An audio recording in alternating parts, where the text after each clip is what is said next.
Welcome back to another episode of Hobby Time in the Murder Basement, where today I get to sit down and talk with ImpendingDuff, fantastic Twitch streamer and part of the Longmore family. All around good dude. We had a great conversation. If you don't mind, if you could give this channel a little like and a subscribe, share with your friends, I'd really appreciate it.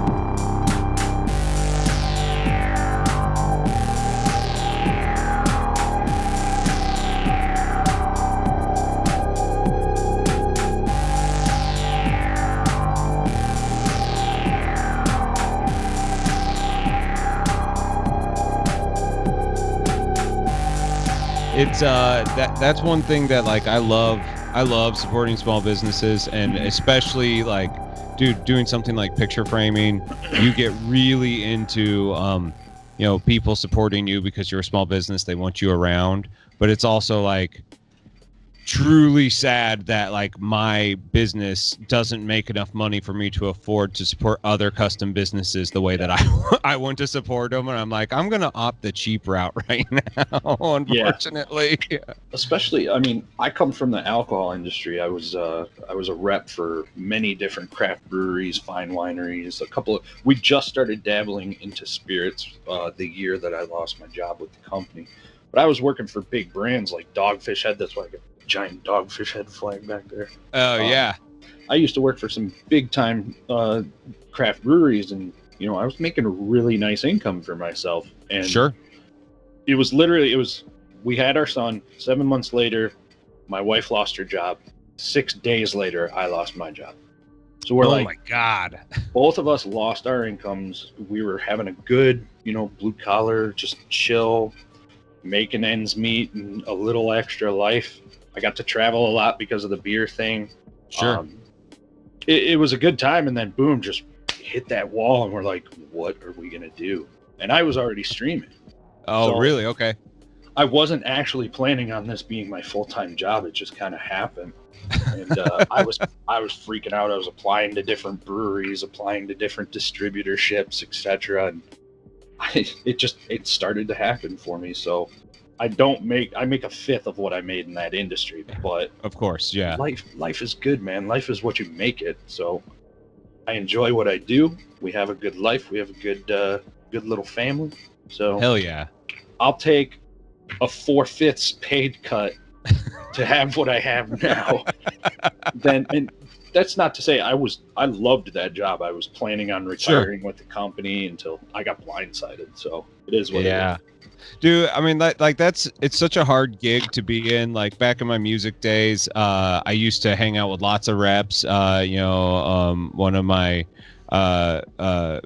wife's best friends married an alcohol rep, and he was like everybody I know, they love it until something happens, and like the beer industry shrinks and like expands like exponentially sometimes. And like here in St. Louis, the big beer distributor, as you know, like distributions are like city, county, like there's a bunch of like weird like gangster ass shit lines in the way of them. Like the city distributor of Budweiser lost Monster energy drinks because they started distributing themselves. And I didn't realize, I kind of figured that that's just like something that you get in like a major brands truck or some shit with that when they stock your store. No, like this family lost so much, and it was just like devastating to their company. And at that point, like their company was big and like, fuel rich, and just like shrunk way down, and then they got into spirits, and now they're back out again. It's just like the ebb and flow of it is just crazy to watch. The politics behind it. What's even more bizarre is the distributorships in each county. I worked for a statewide company. The company was based on the other side of the state. So I'm over in Detroit. They were in Kalamazoo. Excuse me. So it's really weird in the politics of, like you said, county by county. It all depends on the state you're in. But for me, like everybody knows Founders. Our company had Founders for the entire state, except for 9 counties in the Metro Detroit area. Basically. Right. We had the whole state, but I couldn't sell Founders. So yeah. And everybody, so if weird. You're in craft beer, Founders. So I held the 3rd largest brewery in the state, Shorts Brewing Company. I was their rep for the Detroit area. And I go in and, oh yeah, I got shorts, and it's a huge heavy hitter here in Michigan because we're crazy about our craft beer. Mm-hmm. I'd start getting asked about, well, can I get CBS? Can I get KBS? Can I get this? I'm like, I don't work for Founders, dude. How many? I've been coming here for 3 years. I've been your rep. How do you not understand? I don't have these brands yet. I see you once a week, 52 times a year. Like, come on. Yeah, dude, I used to know the New Belgium rep around here, and he would come out and hang out at Guitar Center, and he loved all the bands that like all the employees were in. So he just like hung out all the time, and every once in a while take us out. And he would specifically go to microbreweries that can't sell anything but their own beer, just so he could not have to talk shop, because he was so fucking tired of people asking him the same questions over and over again. I used to distribute. One of my dear friends owns a brewery out here. He's not national. He's not even in real true distributorship except for his kegs. And I actually met him disc golfing before I knew he even owned a brewery. But I'd been home brewing for, when I met him, about 6 years.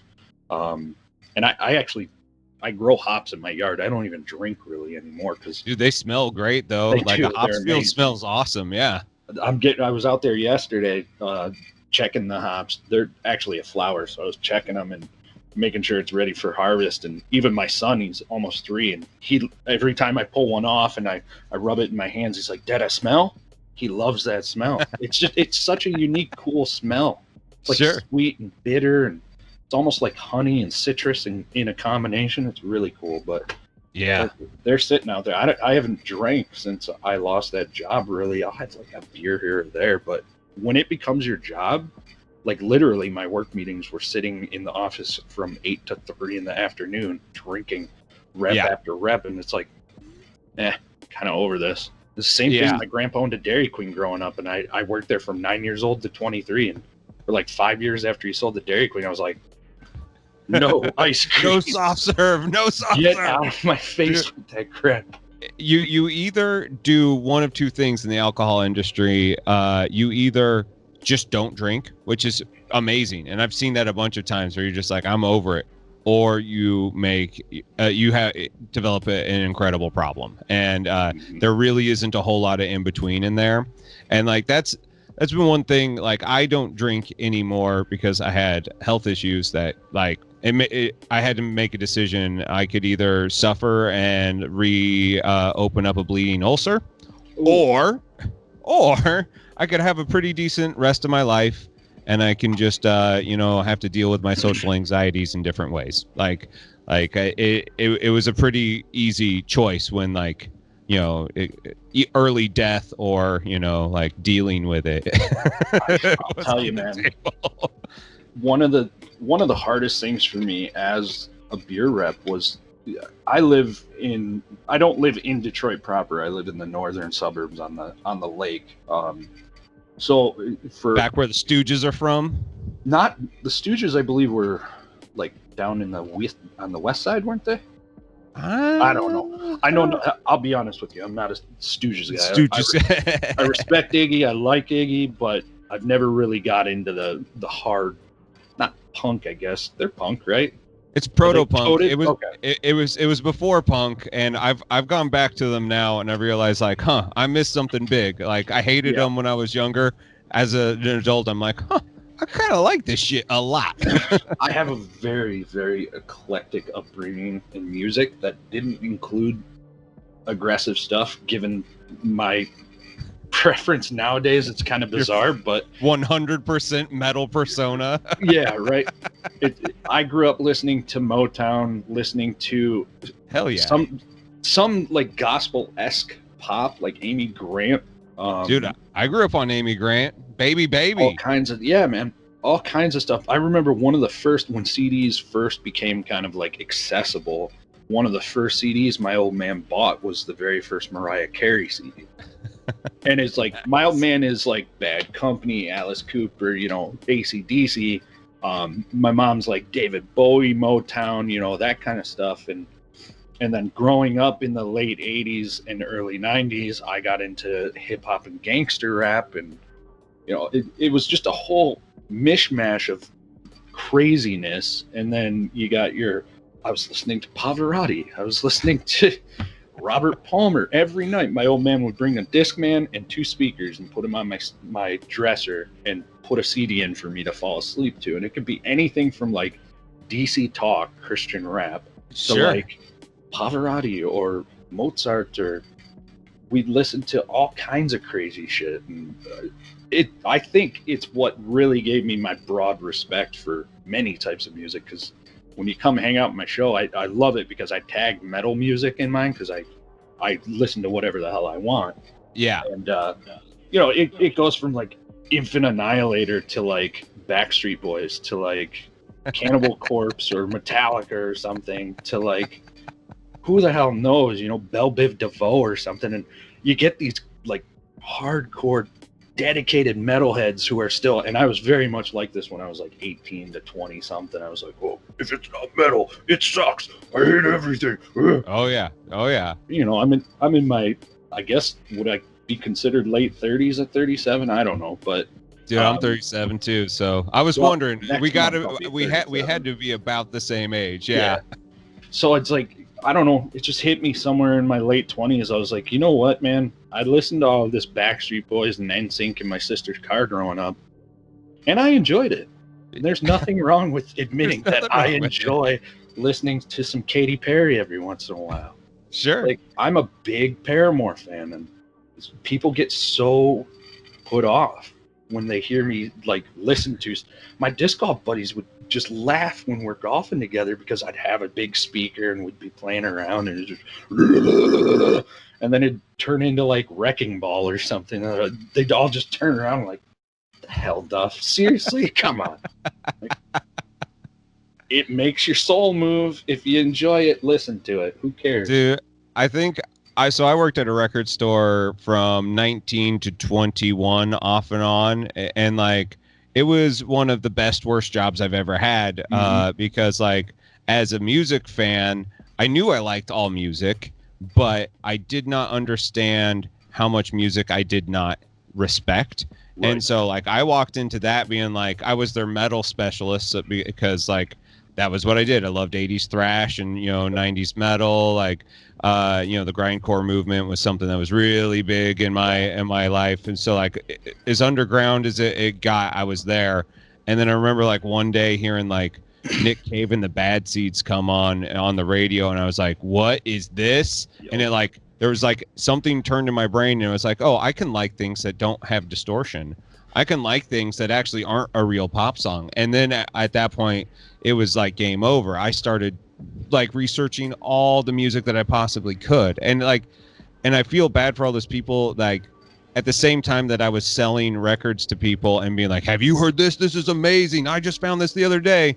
There was people bringing in like tubs full of CDs being like, I found Jesus. I can no longer listen to my rap. And I'm like, dude, like, why would you get rid of your music? Like if you believe in like God and Jesus, then you know that is music is a gift given from like some sort of like divine creator place. Like you are actively defying the gift that someone else has. Right. And like they're like, I can only listen to Christian music. I was like, that is so close-minded, because there's so much good music and it's all cosmically so spiritual. It's just like, why would you do that to yourself? I'm going to call this kid an acquaintance, because I really wasn't his friend. I didn't actively call to hang out with him, but this kid we knew in high school. I was in bands. You know, I had the dream in high school that I was going to be a famous musician. Hell yeah. I played guitar for like, I don't know, 15 years, something like that. Dude, and since we're the same age, it was new metal, so it was very attainable. We could fucking do this. Like every set we would cover a Slipknot song, Deftones, you name it, Sepultura. We'd always cover at least 2 songs in a set. Hell yeah. Hell yeah. We just decided, screw it. You know what? We have so much fun doing covers. Why don't we also start a cover band? And we'd get invited to play shows as both bands. It was so bizarre. And the cover band, we'd all switch instruments. And nice. Like I'd play bass on one song, I'd be screaming on another song, I'd play guitar on another song. It was just so much fun. But there was this kid, Aaron, and he was driving me to the guitar player's house in my like legitimate tryhard band. And he's like, he had just gotten expelled and I hadn't seen him. Again, I didn't know him real well, so I had no idea what the hell happened. But I think we were seniors in high school or something like that. I might have been a junior. It doesn't matter. But he's getting all bummed out, and he's like, I don't have very much music, but I got this one band because my mom said I can't listen to anything but Christian. Oh no! Since he got expelled. Yeah. And I'm like, okay, makes sense. I'm expecting like DC Talk or something. He puts in this CD, and it's got this crazy ass riff. It's like, and it just, and the singer's, and I'm like, what is this? And he's like, it's a band called Zayo. And I'm like, oh, I'm in love. And it changed my world. I'd never listened to a Christian metal band in my life. Right, And right. Are you familiar with Zayo? Oh yeah. The extremity of them, it was just, oh man, it fed me so hard. But today, like, you want a Christian metal band, throw a stone, take your pick. There's tons of them. Some of the big ones I listen to. I'm not out there looking for lyrical content. Like I said, if it moves the soul, I'm liking it. Because right. My mom, I love her. My mother's like Mother Teresa, but she is well aware of what I listen to because I would listen to it while driving her to church before I was 18. Like, we'd be listening to Cannibal Corpse or something, and she's just like, it's a good thing I know you're a good kid. And so I played some Christian metal for her, a band I was really into a few years back that actually had helped me through my suicidal periods. A band called For Today. And they're like preachy Christian, really preachy Christian, but they're brutal as hell with all the bass drops and just heavy as hell. Yeah. My mom's just like, just once I'd like you to listen to something wholesome. And I gave her the CD booklet, and she's like, oh my God, this is like scripture, literally, like songs of Saul Tarsus or whatever it's called. And she's just like, oh, okay, I like these gentlemen. It's so funny, man. It's so funny. And and I remember like in that early 2000s era when like there was that weird undercover Christian band movement where like they just didn't like talking about it. It wasn't a thing. And and I don't think that they should have to. Like I don't think that that's something like that really matters that much if the music is good. There's always that weird thing when a band is overtly Christian and they pick up a sound that is specific to like Christian music, worship music sound, and it's just like, why would you do that when you do this thing that is like very good the rest of the time? Just like write good music. That's it. Don't get wrapped into making church music stuff. Yeah. And then you had like the Norma Jean's fucking that first Under Oath album like was heavy as balls. Yeah. Like I was like, what the hell is this? These guys are not fucking around. It took 3 albums out of August Burns Red before I realized that they had very Christian lyrics. And I'm like, it's same with As I Lay Dying. I had no freaking clue when As I Lay Dying came out. I was just like, this is heavy. They got great breakdowns, and I can mosh and fight the invisible ninjas. That's right. That's all I wanted as a teenager, man.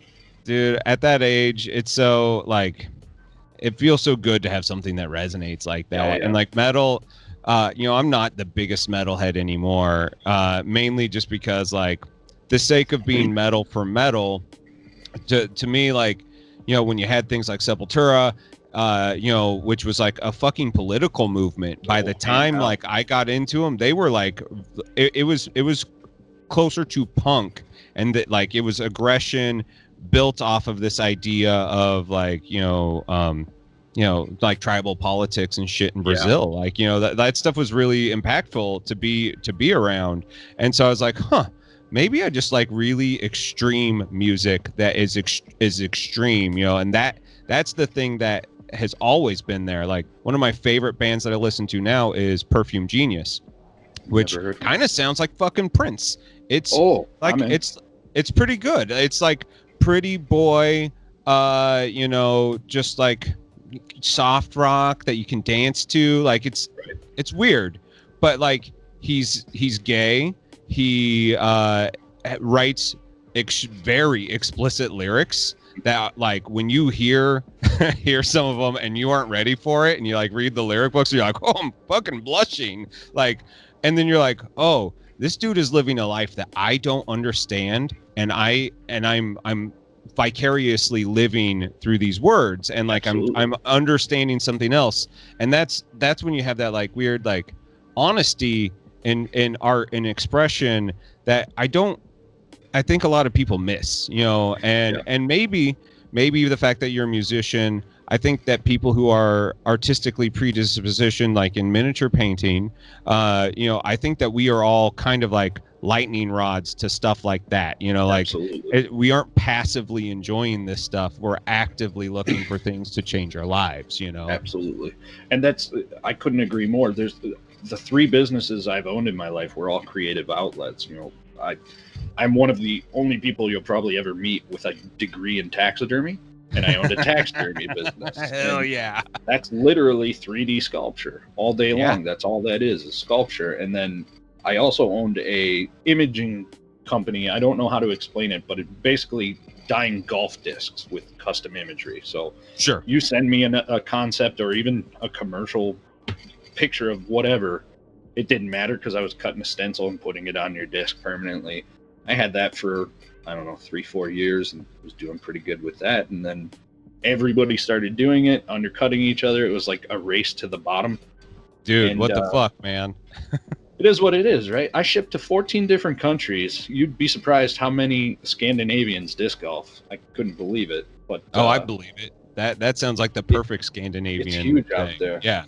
But you know, and then here I am in the miniature painting world, and I couldn't be happier. It's awesome. Dude, Duff, thank you so much for joining me today in the Murder Basement. It took us 21 minutes to get to an introduction, which might be the longest yet, which I love. Awesome. I have enjoyed your work for a really long time, and you know, just like seeing your name, seeing you teaching cons, you know, there's just something about the Cthulhu Nurgle aesthetic that I was just like, yeah, no, this dude fucking gets it. And I don't think it was until I started actually getting into the Twitch world that I started really like cluing into you, because like I didn't realize that there's this whole community on Twitch that is very supportive, that is pushing the boundaries like all the time. Like everybody is trying something new, everybody's going in different places, and then like can all at the end of the day sit down and talk about it. It was really cool to be able to stumble onto your work and get to know, you know, you as a human being. I have to say I always appreciate an open, honest person, and that's the way that you always handle it. And it's fucking great, man. I dig it. That's just how I was raised, man. Be transparent, be honest, and don't be anything you're not. That's what I strive to be. But most importantly, thank you so much for having me, man. I'm a big fan of yours too. I love your podcast. It's so much fun. So many of my friends and mentors are on here, and I just enjoy the real nature of it. It's a great podcast. Honestly, I'm really looking forward to what you and Ryan do together. Useless. I can't wait for that because he also has a great podcast. And the two of you are doing. I used to do an interview podcast with Gamer Dad, and my heart wasn't in it. We were too cookie cutter, man. You know, just what's your favorite color to paint? You know, and that's my own fault because I was one half of the hosting of it. You guys have something unique, and I absolutely, really do, genuinely enjoy watching. I watch on YouTube, so. Oh, thank you. I appreciate that. It's all if whatever we can do to get those YouTube views up. My goal is to hit that 1,000 subscriber thing by October, which I think I'll do. We'll see. I'm working really hard at it. It's tough, isn't it? YouTube it's so is a tough. Weird animal. Well, like so Twitch. So how long have you been doing Twitch? Twitch, it'll be 3 years in March. What is March, the 4th month? So 2.5 years now. Okay, 2.5 years. You now have 2,200 followers, which is huge. That's amazing. That is like such a good turnout. Yeah, like absolutely fantastic. How long have you been doing YouTube? Maybe a month before the pandemic. I've been trying, like, figuring out editing, figuring out filming, etc. for like the past year and a half. But then I've got an awesome coach in my corner, and Kenny. So he's Kenny though. You know, he's not going to sit there and hold your hand. He's going to go, here's the tools you need. Here's what you should do. Figure the rest out. And I love that aspect. You know, he gives you just enough to figure it out, but make it your own. So I got a good coach in that. I talk with John a little bit back and forth because, you know, he's a budding YouTuber as well, but he's far, far better than I am already.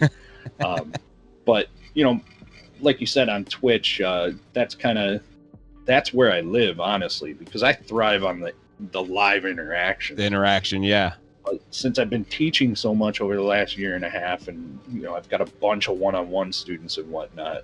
Nice. They've been bugging me to put out concrete content that they can go back and look at. So it really kind of gave me the juice to get into YouTube. I'm not looking at YouTube as any type of revenue. Even talking with Scott here and there about it, it's like, don't consider this a revenue. Kenny said the same damn thing. I was like, okay, no way. It is a way to make a couple dollars to help advertise for the other things that make you money. And that, I mean, and Twitch is kind of like that too in regards. Like a lot of people, when they see money coming in, they're like, oh, you must be doing well. I'm like, I don't think you understand. Like, I streamed for 3 months as affiliate before I got my first payout. Like, I was just like, that's pitiful. Like, I bought paintbrushes and a tarot deck because I was like, I wanted this thing. I'm treating myself. Yeah. But like, I needed paintbrushes because I was like working through all my good ones. And you're like, it helps fund your thing, but this has to be an engine to help all your other things. And so content creation, this is what I hope that this podcast will do for people, especially people who are getting into it, is that they'll start to realize that the through thread that you can't just get famous being on YouTube and just make a living off of that. You have to have something else. And you have to have the respect for those who trotted the trail before us, you know. Hell Scott, yeah. Uncle Adam, Kenny, all these power hitters, Jeremy. I mean, these are all people that I've been watching and adore and admire, and still to this day influence me. And some of them I'm lucky enough to consider my friends now. But right. I can remember when I got back into the hobby 3 years ago. It was 3 years ago, the 17th. These were people that I was just finding on the interwebs. Just, I'm going to start painting miniatures again. And apparently everything's changed in the last 16 years. So these people, even more so, like Jeremy from Black Magic, Wylock, some of these D&D, more D&D based guys. Dude, I was Wylock watching is them great. for 5-6 years before, because I was getting into D&D, and I used to host a daily or a weekly game at my house, and I wanted to make terrain. So those guys were even influencing me even more so early. And if it weren't for Jeremy, I probably would have never found Miniac as soon as I did, because he used to banter back and forth with them. So all these guys, like Vince, how could I forget Vince? Vince is one of my biggest inspirations, and I've been, every time he sends a video out, I'm like, hold on, honey, let's hold this conversation, Vince. Yeah, I need 22 minutes alone with my thoughts here. For Vince, I want to fucking get him a new camera setup. I want to throw, like, we need investors. We need to get him to where he could just sit down and do his things. Same with like James Wapple. We need someone like him to just like throw money at them to get a setup to where all they have to do is set up, and then like we just control the angles and like let them like stream of conscious paint for like you would have the most amazing like college level course on how to like paint minis to a level that it's very attainable. Anybody can do this. Like if I can paint minis, anybody else can paint minis, because I'm not fucking artist. It's understanding light and understanding spatial recognition. That's where the real miniature painting triggers are. The colors, all that stuff you learn over time. And it's, if you could just throw money at those people, it would be so cool to see what would come out of it.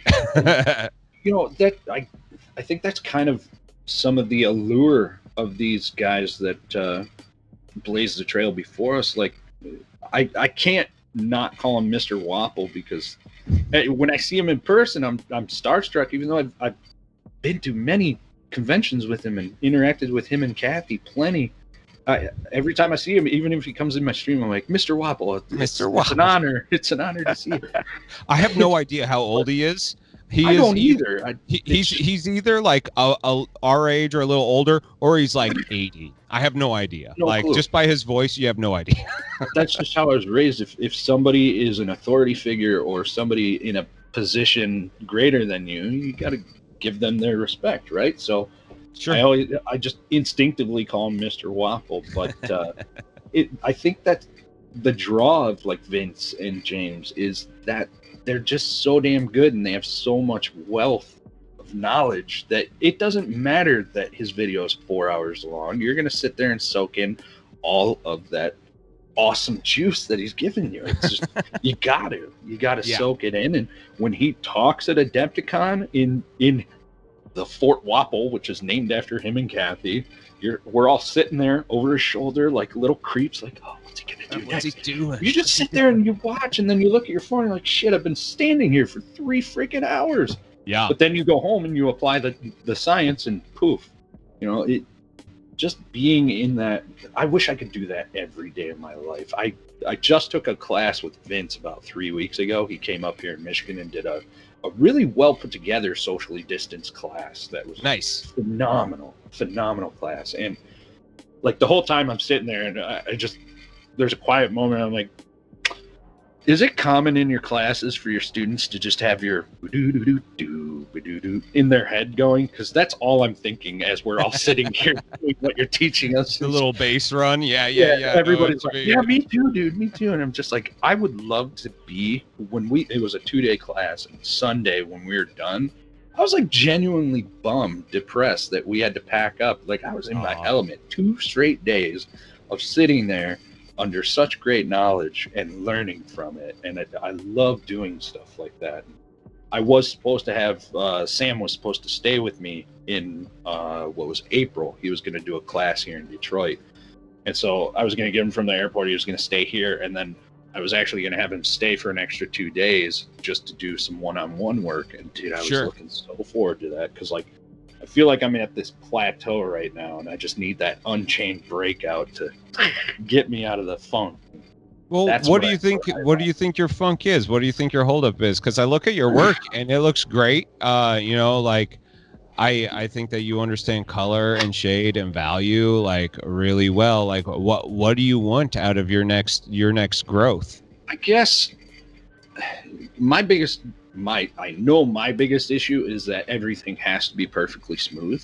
And I cannot break myself out of that. Voice. I know when I just watched your episode with Zambies last night while I was kind of decompressing, and you were both talking about the textures and when to paint it and when not to paint it. And I'm like, I really need to, but I've been painting commissions for the past 2 years. Oh, dude, that's so hard. I'm done with them. I'm so done with commissions. I just said, I got so backed up with commissions that I just said last year, 2020, I'm done. No more. And I didn't take any commissions. I want to say September was the last one I took, so almost a year ago. And I'm finally taking my last one. And this one that I'm working on now is actually not a true commission. I paint for a Kickstarter called Tomb Guardians.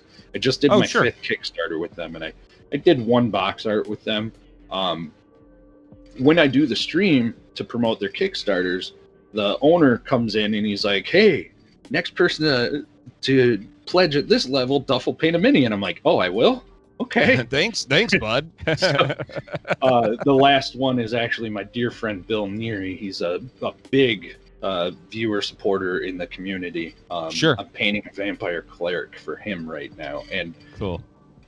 It is a commission, but it's not, because he's my good friend. He got it via pledging, but I was all set because I was working on this Magus, and that was my last one. And I'm like, yeah, I'm getting ready. We're going to get into some stuff that I want to paint, mess around with some oils. I've got this big demon bust that's like, I don't know, 1/6 scale. It's massive.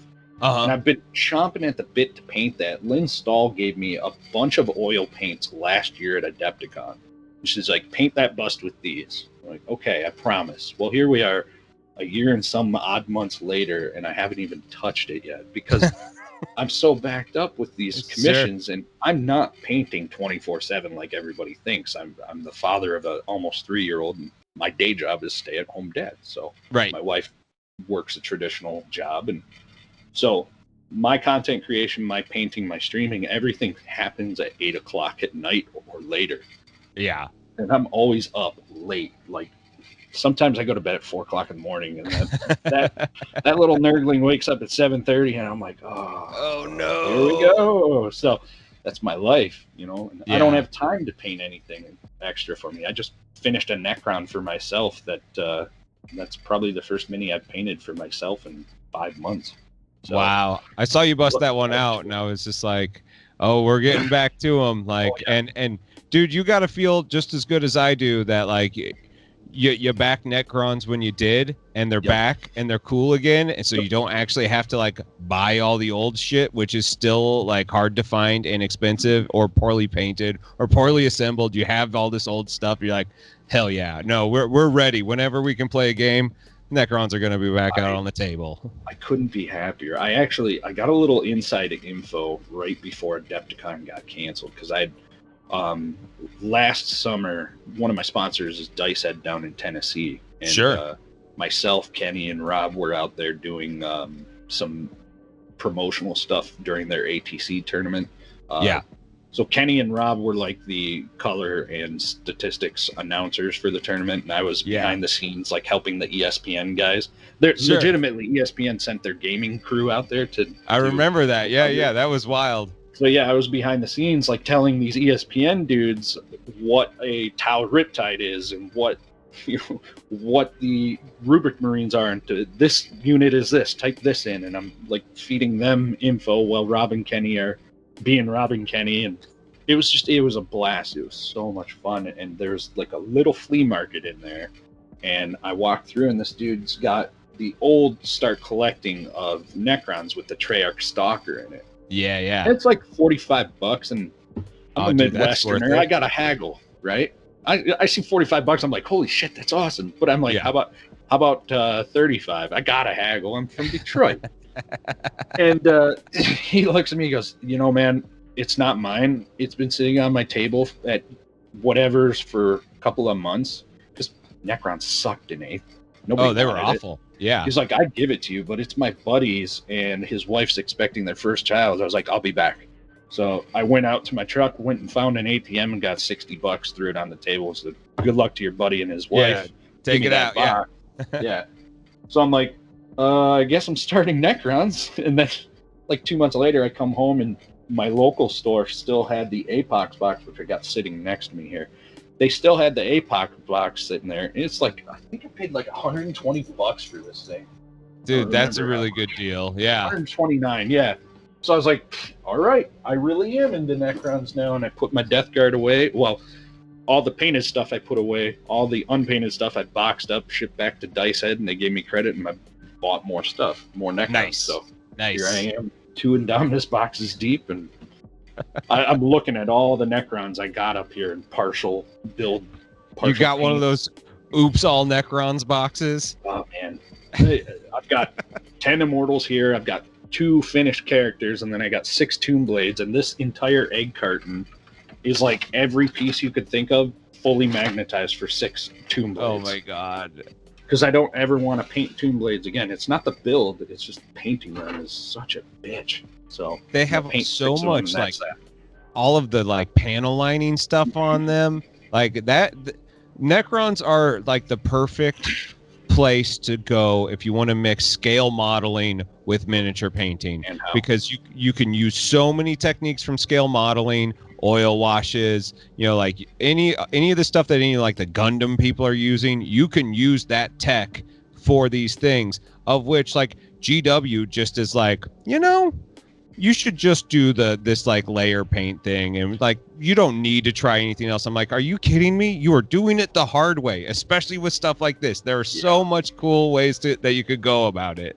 Did you happen to watch the very first Indominus Necron painting video they put out, where it was like 4 different characters?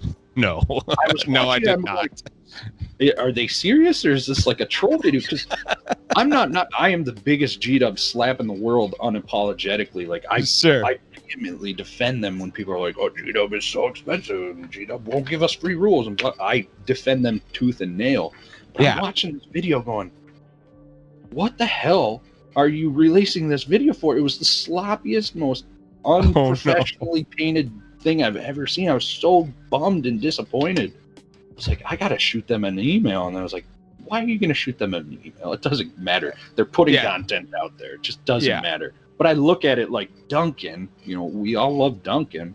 Yeah. And then the two, they're not new guys, but I love those guys. I had a chance to meet them last year. Nick and Peachy. Yeah. Yep.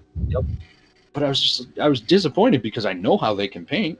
And it felt like a write-off, if you will. They just wanted to get a video out there. And it could have been any number of factors, the corona pandemic, anything. And they just wanted to crank something out to say, hey, we're still here. So I backed off, calmed down. But I was really let down by that video. I was like, because I look at them, up here like, hey, you guys are a standard. Show us how it's done.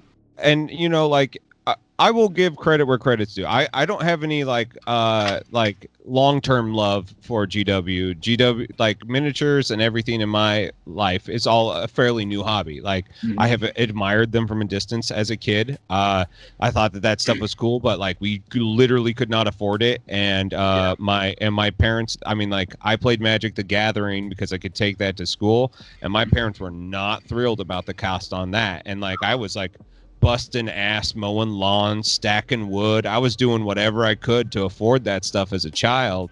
And, now as an adult, I'm like living vicariously. I'm reclaiming my youth again. Yeah. And so I'm having fun. I look at these things and I have a lot of fun with them, but there are no sacred cows to me. Like Kingdom Death is where I got in, and I am like really outspoken against like Kingdom Death's practices. Like I don't like the way they run their company. I think that they are taking advantage of their fans, and I think that is not cool. They have a game that's not complete. That we have a 1.5 that's out, and it is, there is content there. You can play it, but it's not fun. Like it is actually a pretty miserable game.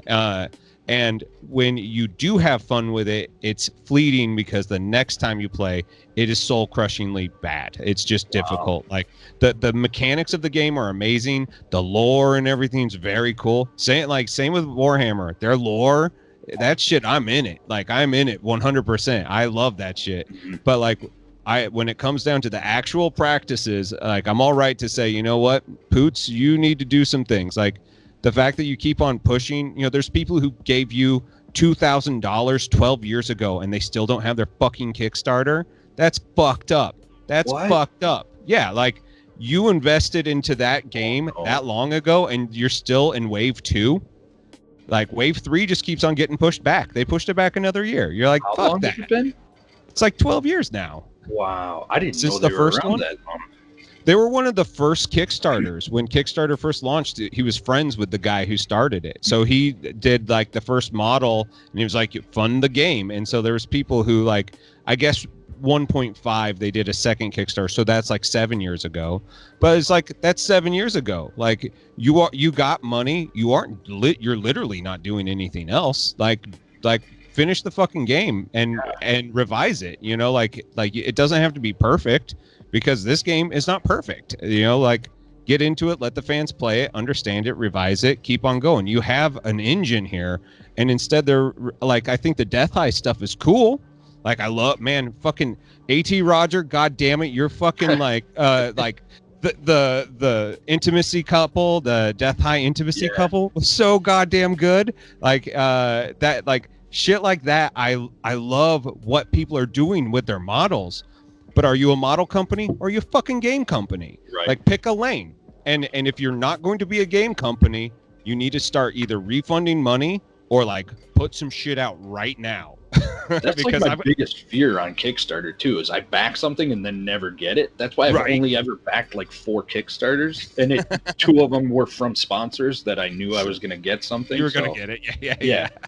But I mean, Jesus. And Secret Weapon, because I've met Mr. Justin a few times. And oh, sure. I know him enough to know that he's safe. We're going to get our safe. stuff. Yeah, you're getting it. Yeah. But Oh man, that's my biggest fear. 12 freaking years. See, like I'm on the outside looking in. I have next to no interest in Kingdom Death, but I respect what they have going for them, and their detail is what I love about G-Dub's models. Hell yeah. I absolutely love the detail in G-Dub's models.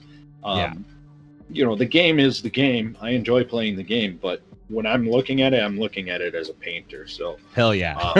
Same. Kingdom Death has the monsters that I would much rather be painting because I'm not really into the pinup scene. But they're fun to try, but it's not my favorite thing. Like, I find myself when you're spending 30 hours on getting skin blends, you're just like, what am I doing with my life? Well, you look at people like Shoshi, who absolutely knock them out of the park. Oh my God, Shoshi! Of course, we all know Eni's slaying it. They're amazing artists. Yes. When you get a piece of hers in your hand, everybody always talks about, it looks good at arm's length. And I said, fuck that, man. I am an artist. I want to look at this thing and see the minutia of how you got there. I don't give a shit what it looks like up close. I'm examining it.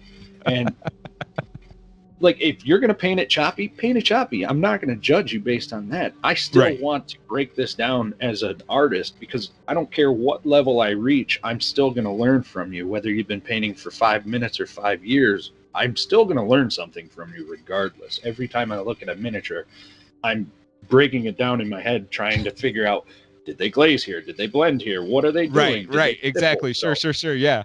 And I actually was judging the diorama at Gen Con last year, and I got, for some reason, they put she did 5 busts of the Breaking Bad characters. Oh, and cool. For some reason, they put it in the diorama category, and it comes my way. And I'm sitting across from Yeji from Snickernack. Yeji's great. She's great. I can't remember the artist's name, and Lynn's gonna probably kill me, but I think his name was like Manu or something like that. I can't remember his name. Manu Baines? I think that's it. Very talented. Browntown Painters, I think, or something like that. Don't remember, honestly, but that was my first competition judging, and he really helped me out. Lynn was like, he will tell you if your shit's bullshit, he will tell you if your shit's good, and he is not going to mess around with it. Don't take anything he says as like being an attack. Yeah. Learn from him because he's a genius. I sat down in front of him, and I'm like, oh my God, here I am judging my first freaking competition in Gen Con.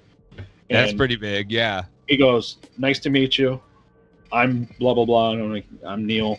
Good to meet you. He's like, how long you been around? I'm like, I've been in the industry for about a year. And he just kind of like went back to doing what he was doing. And I'm sitting there in the first piece. I'm like, God damn it. What do I do? Because do I be brutally honest or do I give some leeway here? And I look up after like 5 minutes of sitting there, and they're going through pieces. Yeah, and they're just passing them on. And I look up and I go, all right, I just need to know, am I an asshole or am I fair? What am I doing here? Where should I fall? And he like looked up, stared at me for 3 seconds. I'm like, oh God, here it comes. And he goes, oh, let me help you out. And he starts talking all, here's how you want to consider this. Look at this piece. I think of this, but what do you think? And I started talking to him about what I'm thinking. And he's like, that's a great point. Actually, I'm going to take my sheet back and amend my score based on what you just said to me. I'm like, oh my God, I'm so intimidated by this dude. And then he just breaks down this rough exterior that Lynn built up for him.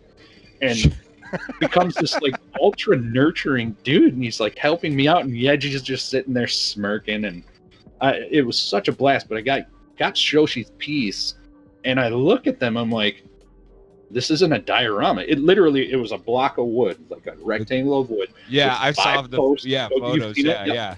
And I look at it, I'm just like, this is not a diorama. What the hell is it doing in diorama? And Yeji looks at me, and she's like, oh, you're right. You're absolutely right. I'm like, but what is it? Is it painter category or is it unit? And we actually ended up judging it in both categories. Sure. Well, I did, because that was like Matt DiPietro and Pirate Monkey and a couple other people were doing those units. Actually, Vince, Splendiferous Minis, doesn't matter. A bunch of other people were doing it.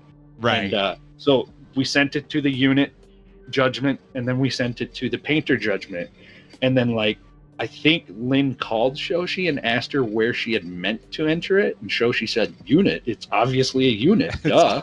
And so we just tore up the other scorecard, and she got awarded based on the unit. So nice. But seeing that up close, she's very famous for painting the green, the kind of like really dark olivey tone underskin. And seeing that up close was so cool because you could see it. You could see it in thin areas where you're supposed to see it in the cracks and crevices and stuff. And having that in person and being able to soak in such a wonderful artist's work that close, that's what I look forward to. I don't care if it's some kid at the G-Dub store in Rochester where I go every now and then, comes up and he's like, hey, I watched your stream, check this out. And, you know, it obviously his first miniature, but maybe he did something, a color combo, something. And I'm going to ask him about it. You know, you could learn from someone, even though they've only been painting way less than you, or even if they've been painting for 10 years more. That's kind of the long-winded point I'm trying to make here, is and being able to inspect stuff. And being at your level and talking to someone who is either above or below, like there's no reason to come at it with any ego. You can look at it and be fair to people. Like, you know, I right before quarantine, I got this guy into Conquest Last Argument of Kings. It was this game that I was playing.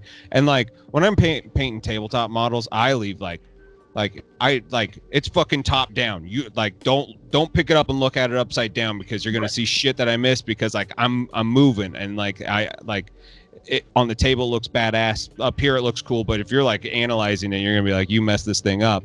And he was showing me his models, and like they were obviously like, he got those little kobolds from Reaper, you know, they're like like, you know, 1/4 inch tall almost, they're so tiny, and he like worked his ass off to make them all have like character, and he hadn't thinned down his paint, but like you could tell that there was genuine effort put into this, and then he based them all up so they looked really cool.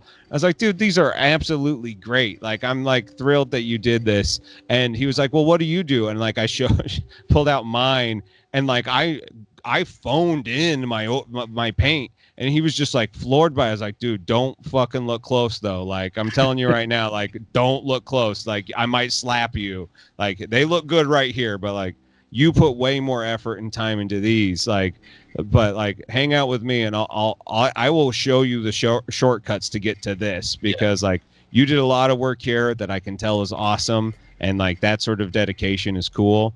But like, if you want to get fast, like, we can get you fast. Like, that's a thing that happens pretty quickly if you know the tricks. And that's one of my biggest problems, is I can't do it. I've tried to just say screw it and paint something like quick and get it on the table, but I have this, I do it to myself. It's like this cloud that follows me around. You know, I'm still a relative new kid on the block when it comes to professional miniature painting, whatever we are. Sure. Going back to what you and Zambies were talking about. Yeah, man, that was hard. Whatever. Yeah.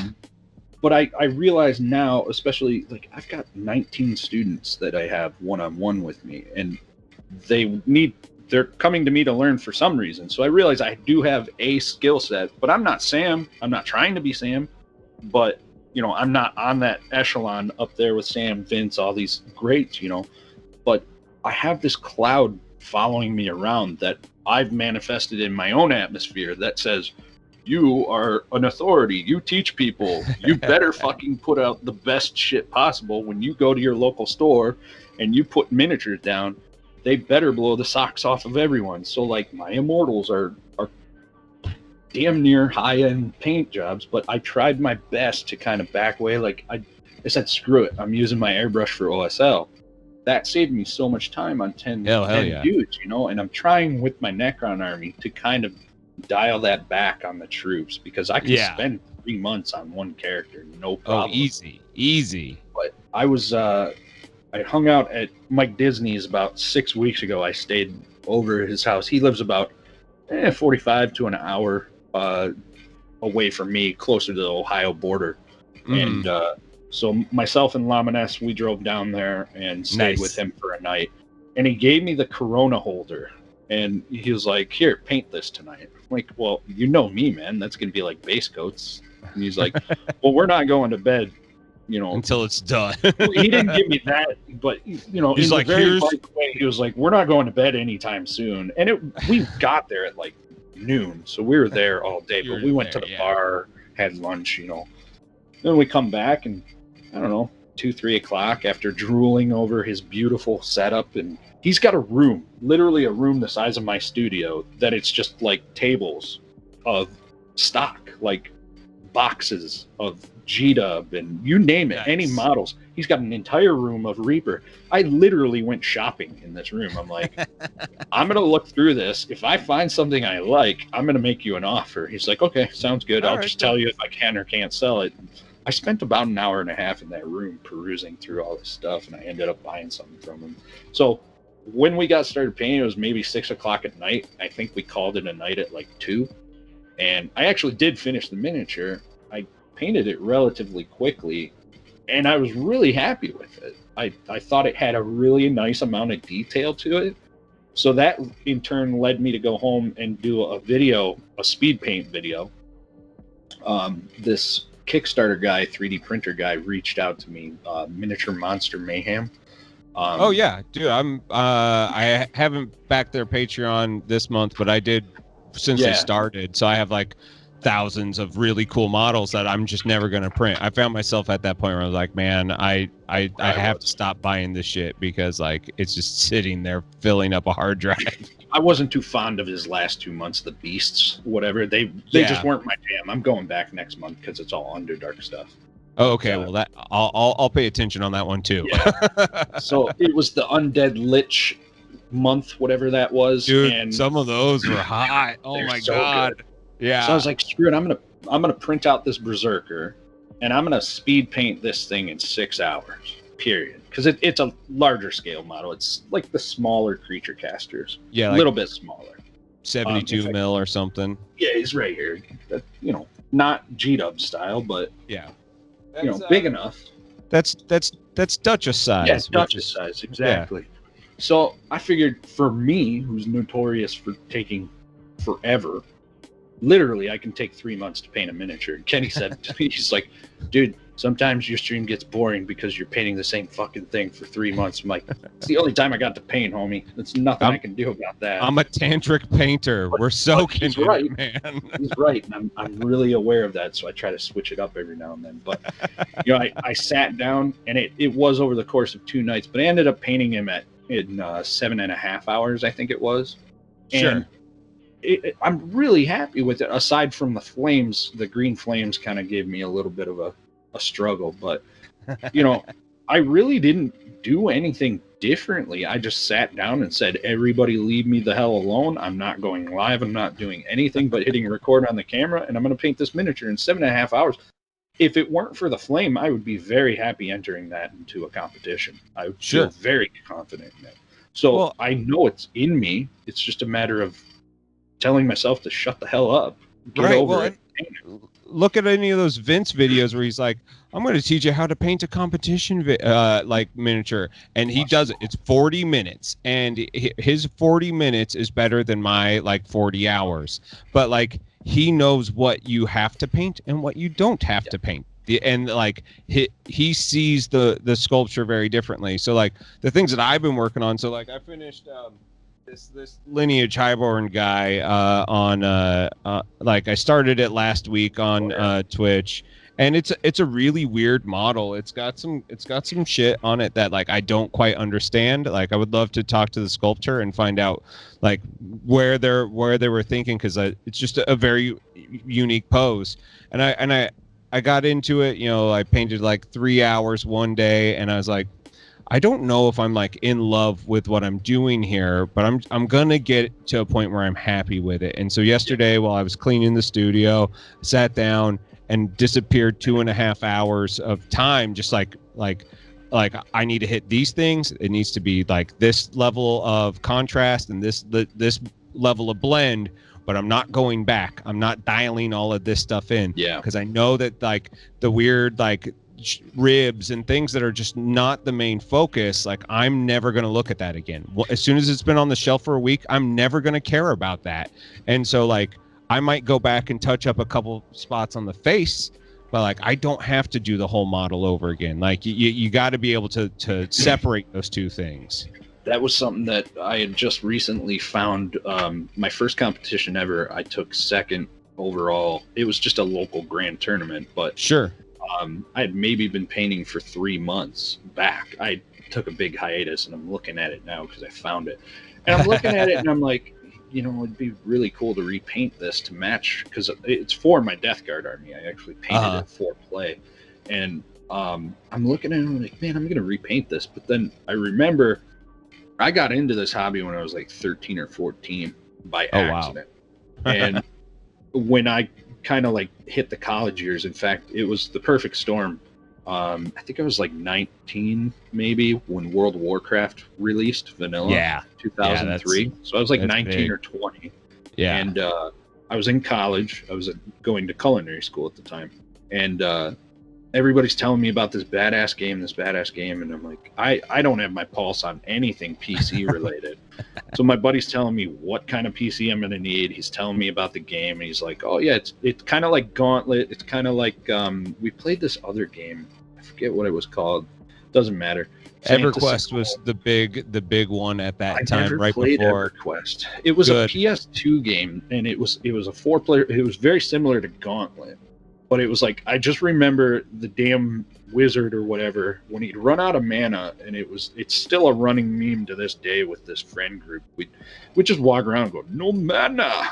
Because he said it in the most like sexually distraught way ever. And like my old roommate, I haven't seen him in probably 4 years or so, 3 years, I don't know. But the first time I saw him since I moved out of the house, the first thing he said to me was, no mana. No mana. Like, we don't skip a beat. But I used to play a lot of those games, and so now he's telling me to build this up, and I'm like, all right, so I got to build this computer. And I had no idea what building computer entailed, and this was back in 2003. Yeah. So I'm like, I don't have this kind of money, but I have 6 guitars, 2 half stacks, I have 2 Warhammer armies, and I'm in college, and I don't work. So yeah. Well, I was working at the time, but it was like Red Robin or something like that. Yeah. Living in mommy and daddy's house still. For your like $120 a week. Yeah. Yeah. So I'm like, I don't have the money for this. But like I said, I have all this shit. Yep. And stuff. eBay is a thing back then.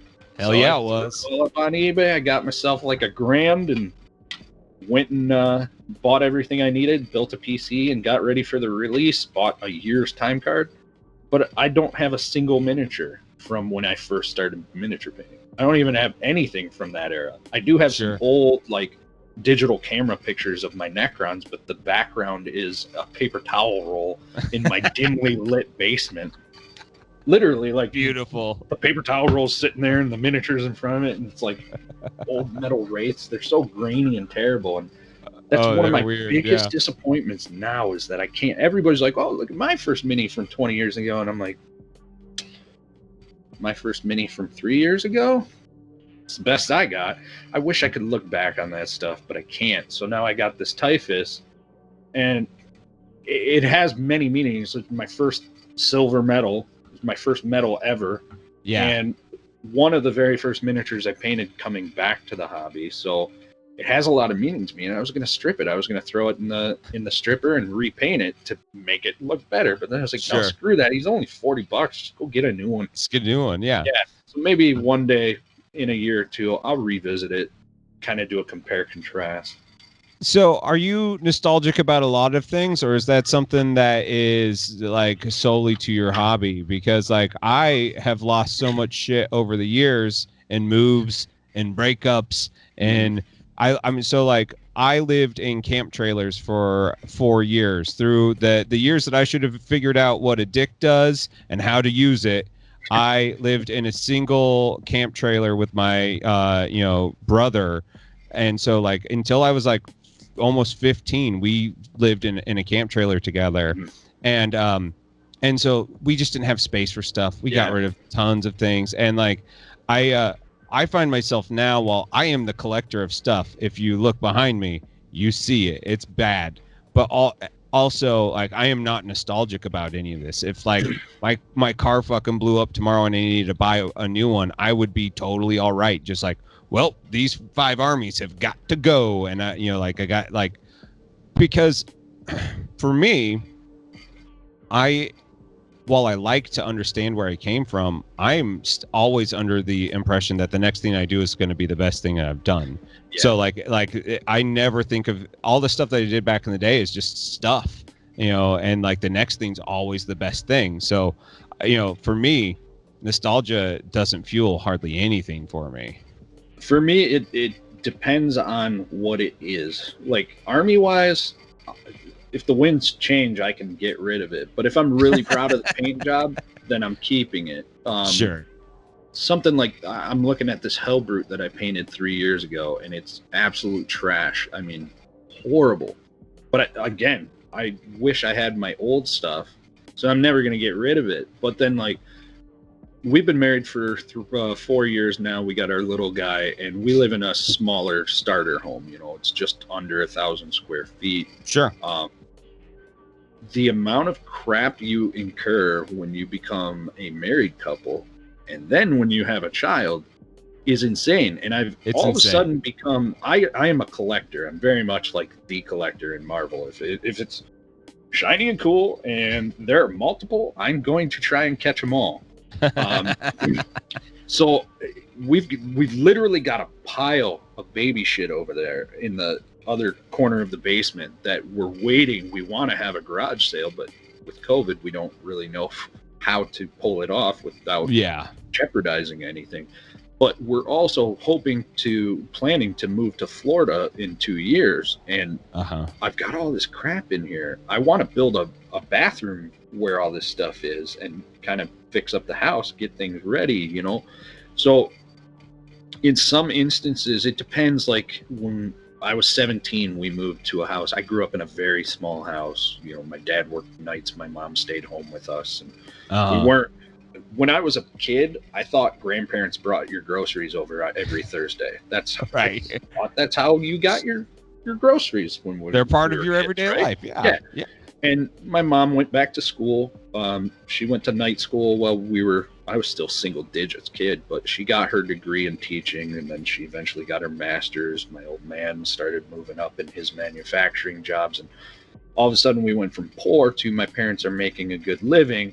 So they built a giant ass house up north a little bit. It's like 3,000 square feet or something. Oh my God. Massive, it's right? Huge. Yeah. So I used to have like Alien Predator toys, all this stuff. I had this alien queen with the big old, her torso comes up and you pull a little lever and her tail locks Ripley in and drips ooze on her. And I was like 17 and I still collecting these things, going to comic book shops, buying every Aliens action figure I could get, and all these Spider-Man action figures and Venoms and stuff. And I remember we're moving to a house almost 3 times bigger than the house we were living in. And I'm like, where are my aliens? Where are my Spider-Man guys? Where's this? Where that? Because I got to stage them in my room and, pimp out my room that's now 3 times bigger than the house or the room I grew up in. And it's like, I'm looking for these things through all the moving boxes for like a month and a half. And then finally I asked my mom and she's like, oh, I think I threw those out in the move. I'm like, you gotta be kidding me, right?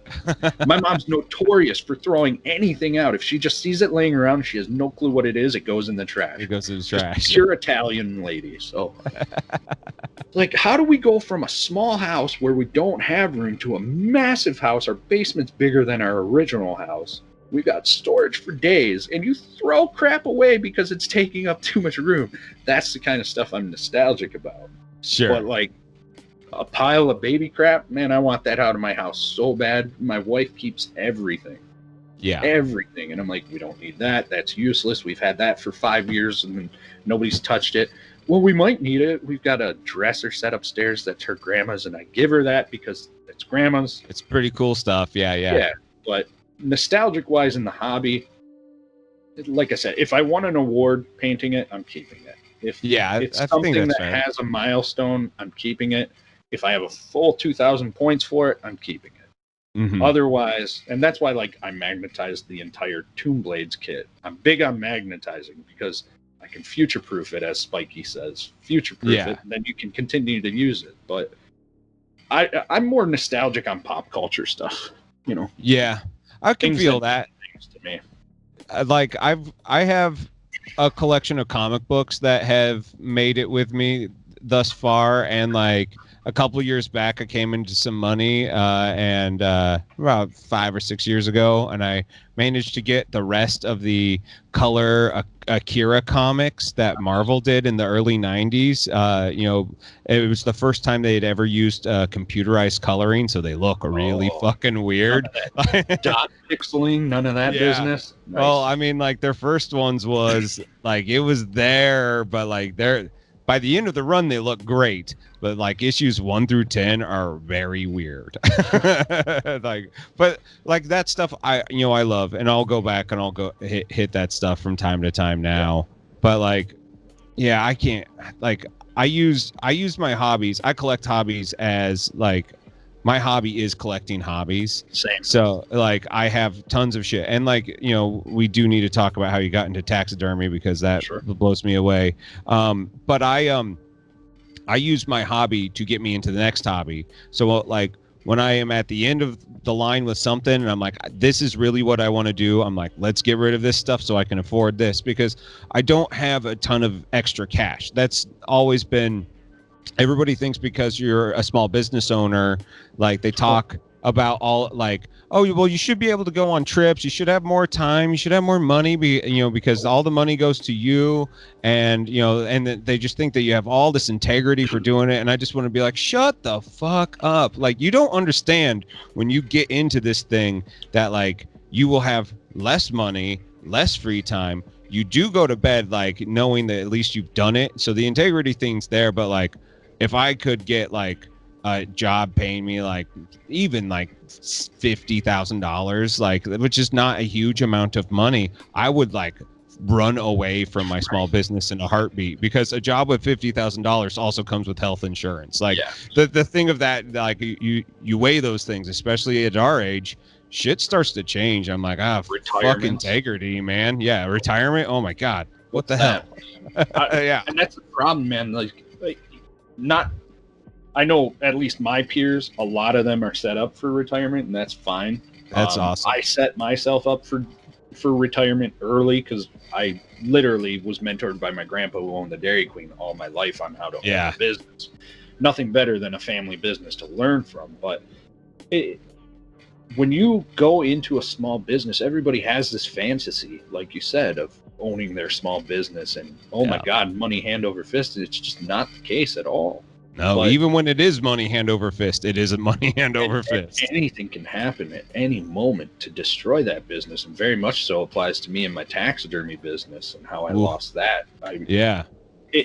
There's nothing about small business that is easy, that is a quick dollar, and you see that a lot in the streaming world. And I love the diversity, the amount of people that come into this hobby, but in 2.5 years, I've seen so many people come and go. And it's what's funny is it's not funny. It's actually really depressing. Is you see somebody have a really good stream, even if it's a charity stream. Like I just raised almost $7,000 for someone a couple of months back.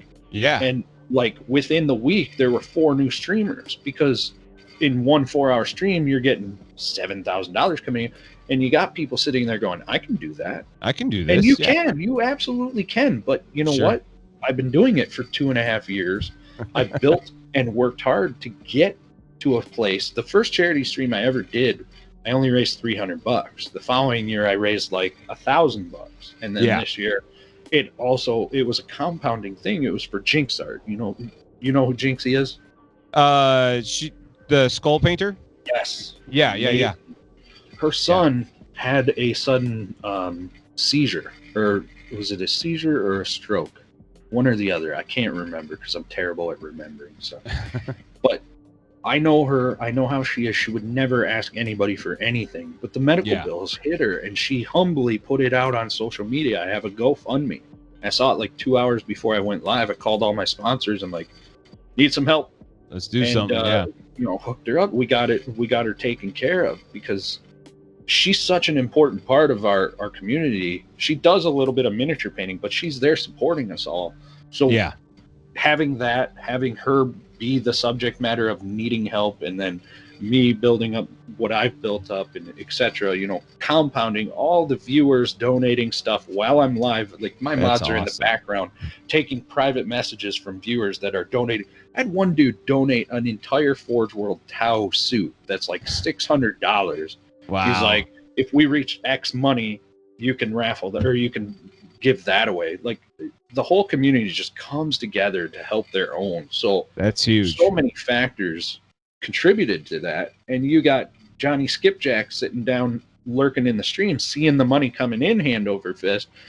I'm not going to lie, that's alluring to me too. Yeah, hell yeah, man. You just made $7,000 painting miniatures. I'm going to give this a shot. So people start streaming and they get into it for 2 months, and then they realize, holy crap, there's a lot of programming and behind the scenes crap that I got to figure out. Tons. Plus engagement, man. My first stream, I didn't know anything about what to do. I had Rainer kind of helping me out, but there's an innate ability that you've got to learn to continue to talk and engage. And a lot of new streamers, they just get so discouraged because they hit go live and they expect people to just show up. Well, you've got to be engaging. You've got to continuously talk. My first month of streaming was literally me just narrating what I'm doing. Okay, I've got my size 4 brush. I'm going to dip it into my magenta and rub it off on the... Because if they come in and you're just sitting there and you're just... That's boring. Nobody's going to stick around. You've got 30 seconds to grab that person's attention. The problem with me is not if I'm talking or not. It's at what point of the conversation that I don't want people coming in the middle of it to like hear, because we both have streams that are unafraid to go places if they need to go there. Like if mental health is the topic, fuck, we're going to talk mental health. If that's what's on my mind, I'm going to talk it. If somebody brings up something in chat that is a heavier topic, well, I don't want to have a solely political chat, I will, because I feel that if I have something that is going to make somebody feel better about what they are, if I can give myself to like that one streamer, I will fucking sacrifice the next 20 that are coming in and be like, I do not want to sit through this, because that one person, if you can change one person's life for a day, it's fucking important. And maybe someday I'll run into the place where I'll be like, you know what, guys, I can't handle this right now. But right now, it's like it feels like anything's fair game, and that it brings us into very weird spaces. Talking with people, but I don't understand when people think that even the narration is enough. I'm like, no, it's more than that. Like you have to, I think musicians are really good at it because you have to be used to something coming at you on the fly all the time. And some people, their brains just don't process it going that well. It's like they get really focused in like the small things, and it's a big picture Twitch, a lot of it, there's a lot of mental juggling and minute calculations within your own brain on how to react to stuff. And I'm guilty of it myself because I'm Irish and I have, quick trigger sometimes. Sure. But even talking with Kenny and I will get on a video chat and just hang out for a couple of hours late at night because he's LA time. It's like always 4:00 in the afternoon there. And it could be like 3 a.m. He's calling me like, hey, let's talk. And I'm like, I'm just going to bed, dude. But he'll tell me. He's like, dude, it's fucking midnight. Get up. Yeah, I got called out one day for something that I had said on stream, and I thought it was the most absurd thing to call me out on. Sure. And I kind of was like, now listen, pump your fucking brakes, because I like to really push myself as one of the most accepting people on this platform. I do everything I can to accommodate without being a fake ass about it. Right. And you're sitting here telling me that I'm insulting somebody by calling them that? Like, it was dude. I call everyone dude. Duder, sure. Dude, whatever. And somebody had said, well, what if it's a girl? I'm like, call him dude. Everybody gets called dude. I call my wife dude. She calls me dude. Everybody gets called dude. You're And they're dudes, like, yeah. "Oh, you're being insanely sexist, and you're knocking these women down to a level where they're basically you're telling them that you're better than them as a male because you're only referring to them as a dude." And I'm like, I got really pissed. Like, how dare you tell me that I'm doing this to women? But then I shut off the stream and I'm all fired up and upset about it. And Yeah. I talked to Kenny like 2 days later, and he's like, "But you don't know how they feel. You just call them that." And I'm like, "You're fucking right. You're 100% right." Right. So I had to reach out to the guy because he was a regular viewer of mine. I really respect him, and frankly, I love the guy. He's a good dude. Sure. But it was the approach live coming at me during my show, and I was just like, I was really upset by that. I was really hurt, frankly. Sure. I was really hurt by that because I really do. I'm so accepting of so many different lifestyles and so many different viewpoints, and I almost felt disappointed in myself and embarrassed, if I'm perfectly honest, that, oh my God, how could this be considered that way when I try so hard to be transparent, to be accepting, And I talked to Kenny about it, and he's like, "Dude, I wouldn't have even addressed it. I would have just said, I'm sorry, and moved on, let it go." He's like, "You might have gotten a little too hot to it." It's not like I was like, "Fuck you, get the fuck out of my chat, you're banned." I was like, no. I took a break. I took a 5-minute break, and Yeah. I calmed down. My wife's like, "Just chill out. It's all good. Go back on. You'll be fine." I did. And I was like, I sat down in my chair. I turned the stream back. Well, I turned my Be Right Back screen back on. And I said, "All right, look, I'm going to put my foot down right now. I'm going to tell you where I stand. You are welcome in my chat if you have any issues." I did my spiel. Yeah. I said, "I apologize if I've offended anybody by calling someone a dude.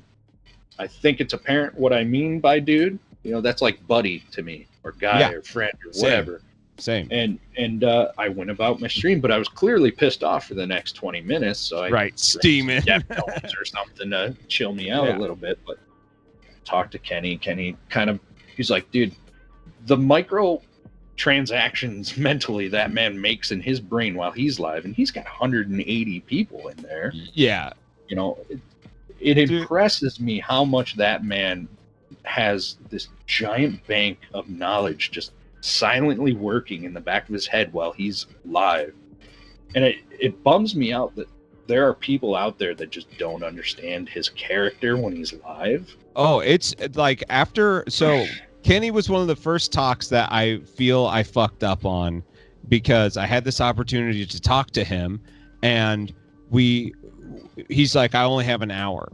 I was like, "Okay, well, here we go." And the hour was up, and we had only made it through 47 minutes. And I was like, "All right, dude, well, I'm going to respect your time because I know you're fucking busy."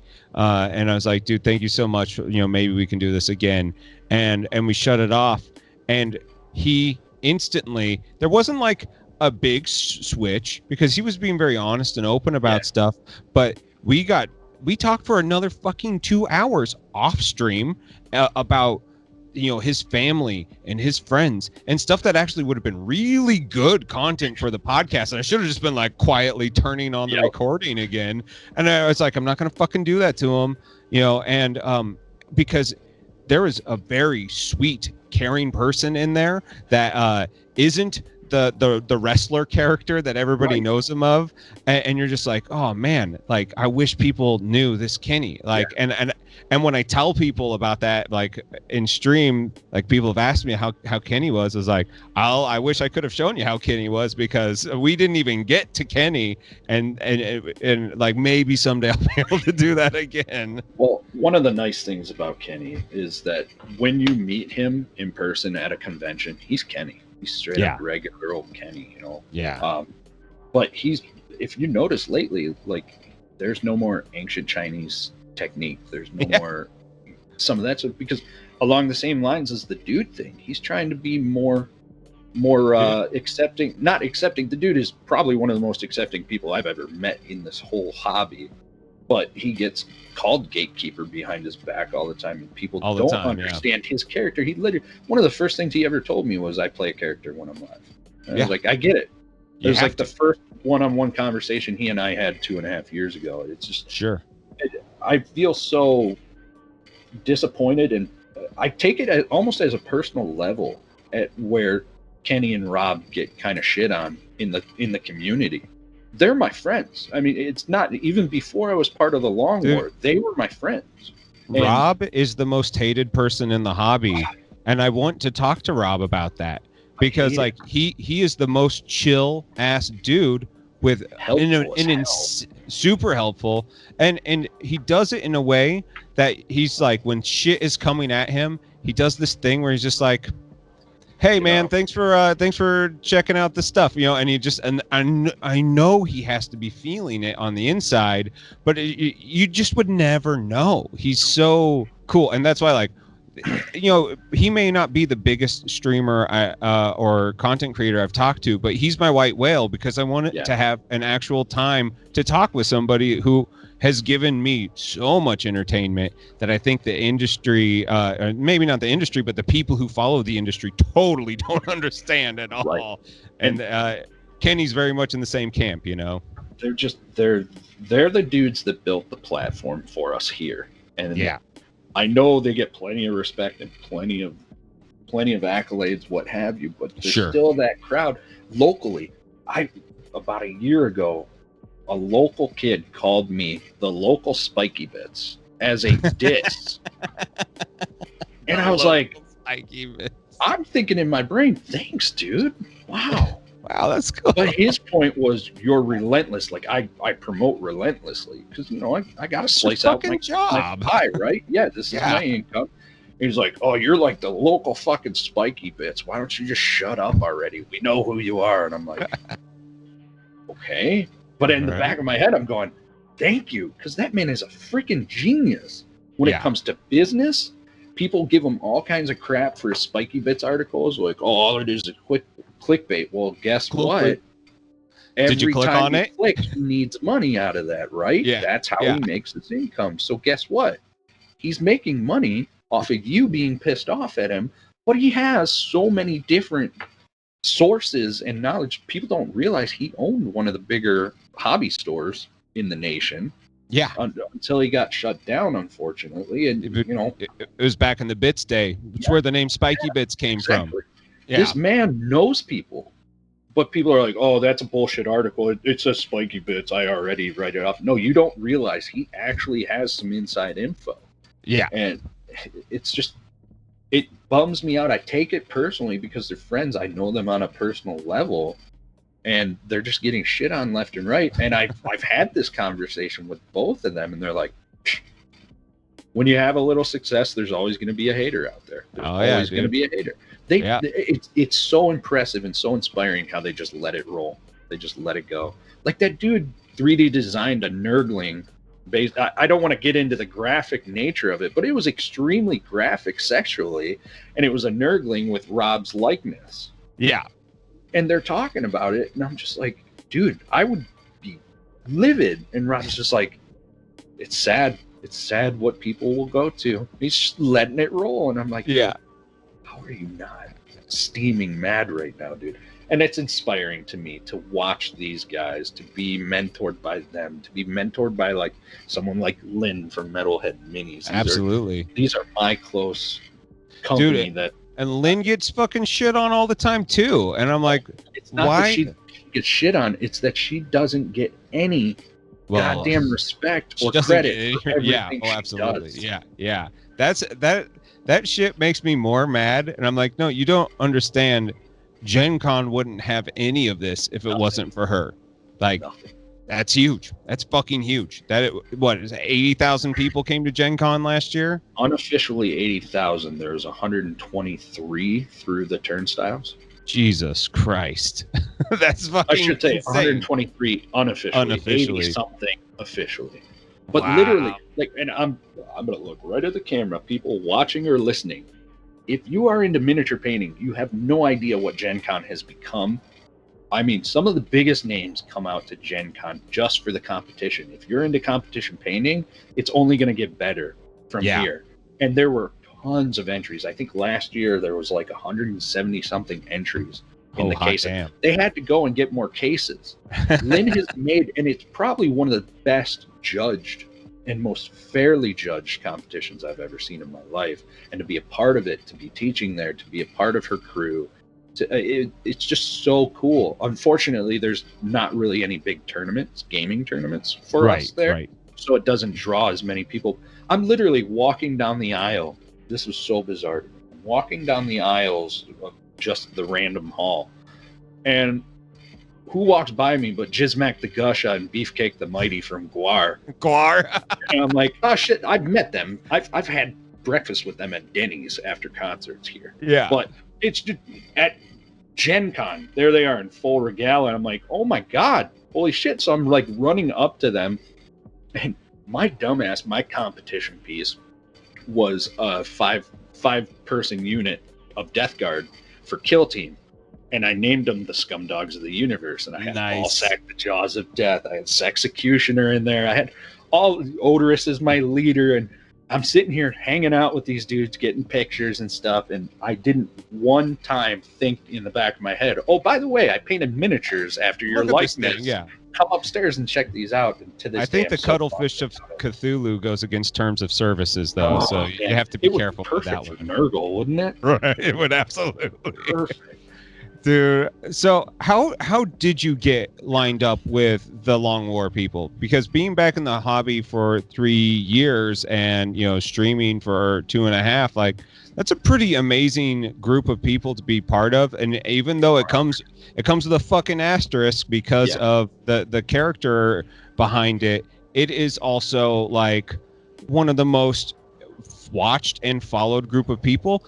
Easily the most respected in the hobby. Like, if you're going to start fucking asking about competitive 40K, Long War is part of it. You know, like, you can't not follow that shit. Fucking Jack of Clubs, Wyatt is so cool. Like, awesome. all the, like, everybody that I've talked to who's part of Long War just seems to be super stand up. Like, how did you end up getting invited to be part of that? I guess that's probably a question for Kenny more so. Like, I'm not going to sit down with Kenny and be like, so dude, why is it that you invited me? But why me? I mean, there was kind of a moment like when he had mentioned it to me, because we were talking about it for about 2 months before it went official. Like, we were talking back and forth. He's been mentoring me with YouTube and stuff, but I'd been kind of not working with them. There was only really that one incident at ATC where we worked together, but we've known each other for as long as I've been on Twitch. You know, they've been around forever, but you know, Hana and Key Lime, I know Key Lime's kind of more on the silent edge of the Long War these days, but I've been friends with all of them since I got into this. And I think a lot of it has to do with the fact that I treated them like human beings instead of celebrities, if you will. And then, you know, just me grinding and doing what I'm doing to build up to where I'm at. And again, I'm not like tooting my own horn here. I realized I'm at a certain stature. There was a point where I was like, okay, I'm nobody, but stop talking about me. But I'm not. I love, one of my favorite things in the world is that Scott Miniak is like, I have a fucking ego, and I'm okay with that. And he's allowed me to also be okay with my ego. Some of us, we're essentially out here because we do enjoy people paying attention to our work. You know, if you have an Instagram account, you're not posting pictures on Instagram just for your own self. You like that serotonin, whatever goes off in your head when somebody's liking it or commenting it, right? We are all out here to a degree to kind of stroke our own egos, if you will. But it's extremely masturbatory. Like, and anybody who says it isn't is fucking lying. Like, you just are. It's just, and there's nothing wrong with that. Be proud of what you're doing. This is hard fucking work, and it takes a lot of skill to do it. And I wish more people would stop being fake humble about shit. Just stop. Just stop doing it, because you can see right through it most of the time. You know, you can see right through it. Just be genuine, man. There's no script. There's no nothing. Just be yourselves. Show your work off. Somebody says they like it, go with the flow. Thank them. Try and help them out if that's your gig. That's very much my gig. If anybody sees me live, they're more than welcome to ask me any hobby-related questions. I'm very happy. And that's not me. I took that from Jason. Jason's one of my biggest mentors as well. And Jason Craze? Very good friend. Slow Fuse Monument. Dude, fucking cool dude, man. he always impressed me with that. Him and Rainer both impressed me with that, and I adapted it to myself. I didn't make this up. You know, people always are super excited about how much I help them. I get messages all the time, thanks for helping me during your stream. I didn't invent that. I took that from Jason and Rainer, dude. There's nothing wrong with sharing that, taking from other people. Scott said the same thing to me one night. I was like, dude, I have all these ideas, but I don't want to feed off of you. I don't want to feed off of Kenny. He's like, dude, we all fucking steal from each other. Just do it. Yeah. For Scott to tell you that, he's the king of YouTube on miniature painting. So, dude, were you in Scott's stream yesterday? This will fucking date. I was streaming myself. You were actually streaming. Okay, so here's a fucked up thing. And so I got to eat some crow from, like, when I talk with Scott, I was perhaps a little maybe not cruel, but that's not the way. It felt like I was being maybe a little too critical of him. Sure. But I was like, your interaction with the hobby space exists in one video a week, and everything else is behind a paywall. Like, we don't get to see you, we don't get a fucking piece of it at all. And I was like, I don't like that. That doesn't make me feel good as a fan of yours who's been there for forever but doesn't have the extra money to throw at a fucking Patreon. Right. And I was like, well, I don't expect, unfettered access to your life, because that would also be inappropriate. Like, I would love to see him get back on Twitch. And I was like, fucking Twitch. And especially seeing Adam come, and Adam's pulling 250 people, a time. And in the art space, 250 people's huge. Yeah. Fucking Maniac just all out of the blue says, I'm going live to build a couple models. And he got up to 1,400 people watching him on YouTube. I was just like 1,400 people watching, and I was like, man, that's what Twitch needs right here. Unfortunately, because the two universes are apart, and you can't do both. Like, you can't be big in one and big in the other. Well, Scott could probably go live on YouTube and then not make any money, multi-streaming on Twitch, and not breaking any terms of service. Like, that is not something that you can get away with as a multi-streamer. But I saw something, I was like, dude, you don't need Twitch. I messaged him, I was like, that was fucking crazy. But you need to do more of this on YouTube. Like, that was amazing. Because he was like animated and live, and actually, because like when we talked, it was very sedate, and it was just normal guy Scott. And when he was more Maniac than I had ever seen him, because in his videos he's gotten his tones kind of gotten much more chill. Like it was cool seeing him have that moment, and I hope it was good for him, because I need to see him hit that next level. Pure opinion on this, honestly, is and keep in mind I've been watching Maniac for years. But I've had many people mention this to me as well. And Scott, if you're listening, this is actually a compliment, not disrespect in any way, shape, or form. But, I think since meeting John and hanging out with John, it's kind of matured him a little bit, mellowed him out a little bit. I agree, 100%. And as someone who's 10 years older than Scott, maybe more, what is Scott, like 26? I think he's 26 or 27. Yeah, so I'm like 10 years older than him. Having him chill out and mellow out is more appealing to me as I get older. But frankly, I'm super stupid silly like he is as well. The moist thing, we've been doing that for years in our friends circle, and of course, type stuff. But I don't want to rip anybody off. I'm trying to be respectful to those who trailblazed before me. But when you said to him in that interview with him, you need to go to Twitch, and he was very receptive of it. Yeah. I remember 2 years ago when he used to stream on Twitch. I don't know if you ever watched it. Oh, yeah, I watched it a couple times, yeah. It was very much, nose to the grindstone. He'd still talk and interact, but he always had, I think it was his wife kind of relaying things. If he were to kind of hang out and be more interactive with his group, he would crush on Twitch. The thing is Twitch can be a viable income. Yeah. It can very much be a viable income. I'm very transparent with my income. My wife says, you got to pay me $400 a month to continue to do this, right? I'm well beyond that now. Thanks to Patreon. That's where we're all making our money, period. Patreon's huge. Yeah, Scott's making his money on Patreon. Kenny's making his money on Patreon. I'm making my money on Patreon. That's where we're all making our money. And thank you to anybody who's out there and is a patron of mine. Absolutely, it's insanely weird to me, but that's how it works, right? It's but the most humbling feeling in the world that somebody's like, here's $10. Yeah. Fucking go do your dream. Like, that's crazy to me. It's amazing. I couldn't be more thankful. I just made a post earlier about some of my milestones, and yeah, like, I saw even that. put somebody had said to me in a private message right before I called you, they're like, you realize you put your wife and your kid in there? I'm like, well, I tell you guys, you're helping me pay my bills. Much like Kenny says, you help turn these lights on, right? Yeah. There's absolutely. nothing wrong with being transparent about that. I think if you're going to be generous enough to give me $10 or give me $5, $2 is my lowest tier, even the $2 tier, there's no obligation. You know, I do my Twitch stream, I do my YouTube. And when it comes back to Scott, I mean, I have a different view on it than you. I don't see it as a paywall. I used to kind of see like paywall as this bad thing, but being in it now, paywall is almost like a derogatory term in a sense, because you're sure. And I'm not saying you specifically, but just in fine. general, it's almost telling us that what we're creating and what we're taking time out of our lives to do and create for you all is not worth money. It's very much like, have you ever heard of anybody who gets paid in exposure?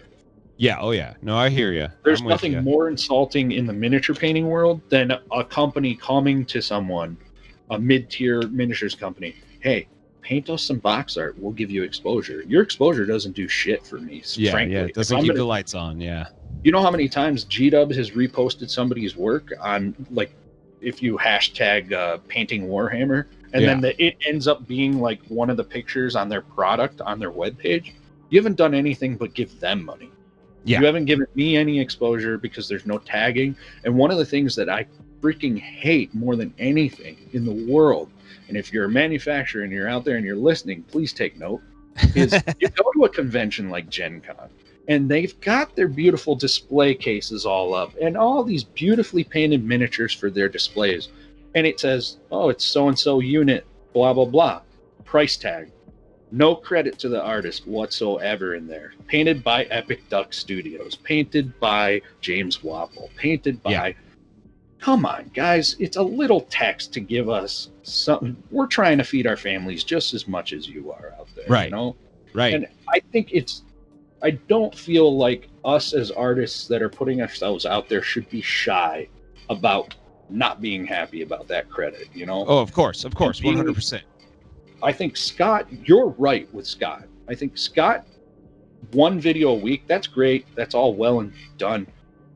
I wouldn't mind hanging out in Scott's stream on Twitch once a month. I'm a Twitch guy. I watch videos on YouTube. I live on YouTube. I go down the rabbit hole of YouTube every single night. Same. But I'm watching more like hunting and fishing stuff. I'll watch a hobby video or two. I'll watch yours if you're up. I'll watch John, Scott, whoever has a new video. I always watch those, but I'm more or less watching, my other hobby stuff. And then I'm on Twitch lurking as well to watch my hobby things. I think Twitch, for someone like Scott, you got to look at it like Kenny's got the what is it, top D aspect. So that's a great revenue stream for him because he's an amazing painter and he's essentially eBay auctioning off his stuff live. And that's great. That's killer. But we can't all do that. So many people do a top D. I've done it myself. So many people do a top D and they lose their asses on stuff. But Kenny's built that up via his YouTube and cross-platform. So if Scott gets on, I'm not saying Scott do a top D, but if he just gets on once a month and does a Twitch stream so people can interact, it really is no skin off his teeth. If he's painting something, he can even chop that up and turn it into a tutorial video on YouTube. You know?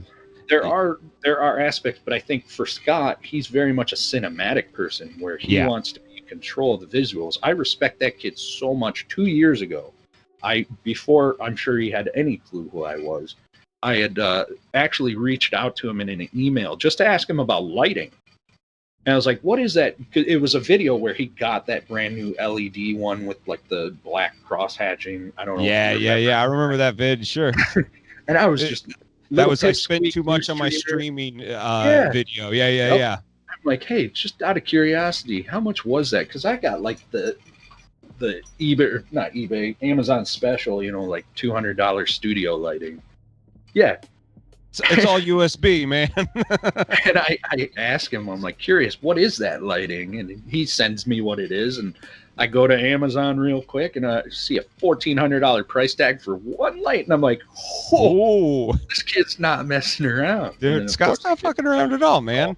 I cannot respect someone more than that kid for his production and so many levels. I love that kid's content. Well, and you know, I don't ever want to come off as being like, you know, you shouldn't have a paywall. You know, I just recently launched a Patreon because like there are things that I want to do with this. I have future plans for this podcast and for this channel that are like not just like if all it is this, I will be fucking thrilled because I have touched people's lives. I have reached a community that I have worked really hard to be a part of, and finally like end up with people that like I can bounce ideas off of that are like-minded, because I don't have anybody like this around here in St. Louis, unfortunately. Like I wish that we did. We have the gamers. Oh my God, we have the gamers, but the gamers are not really into painting in the same way. And like I'm way more the painter.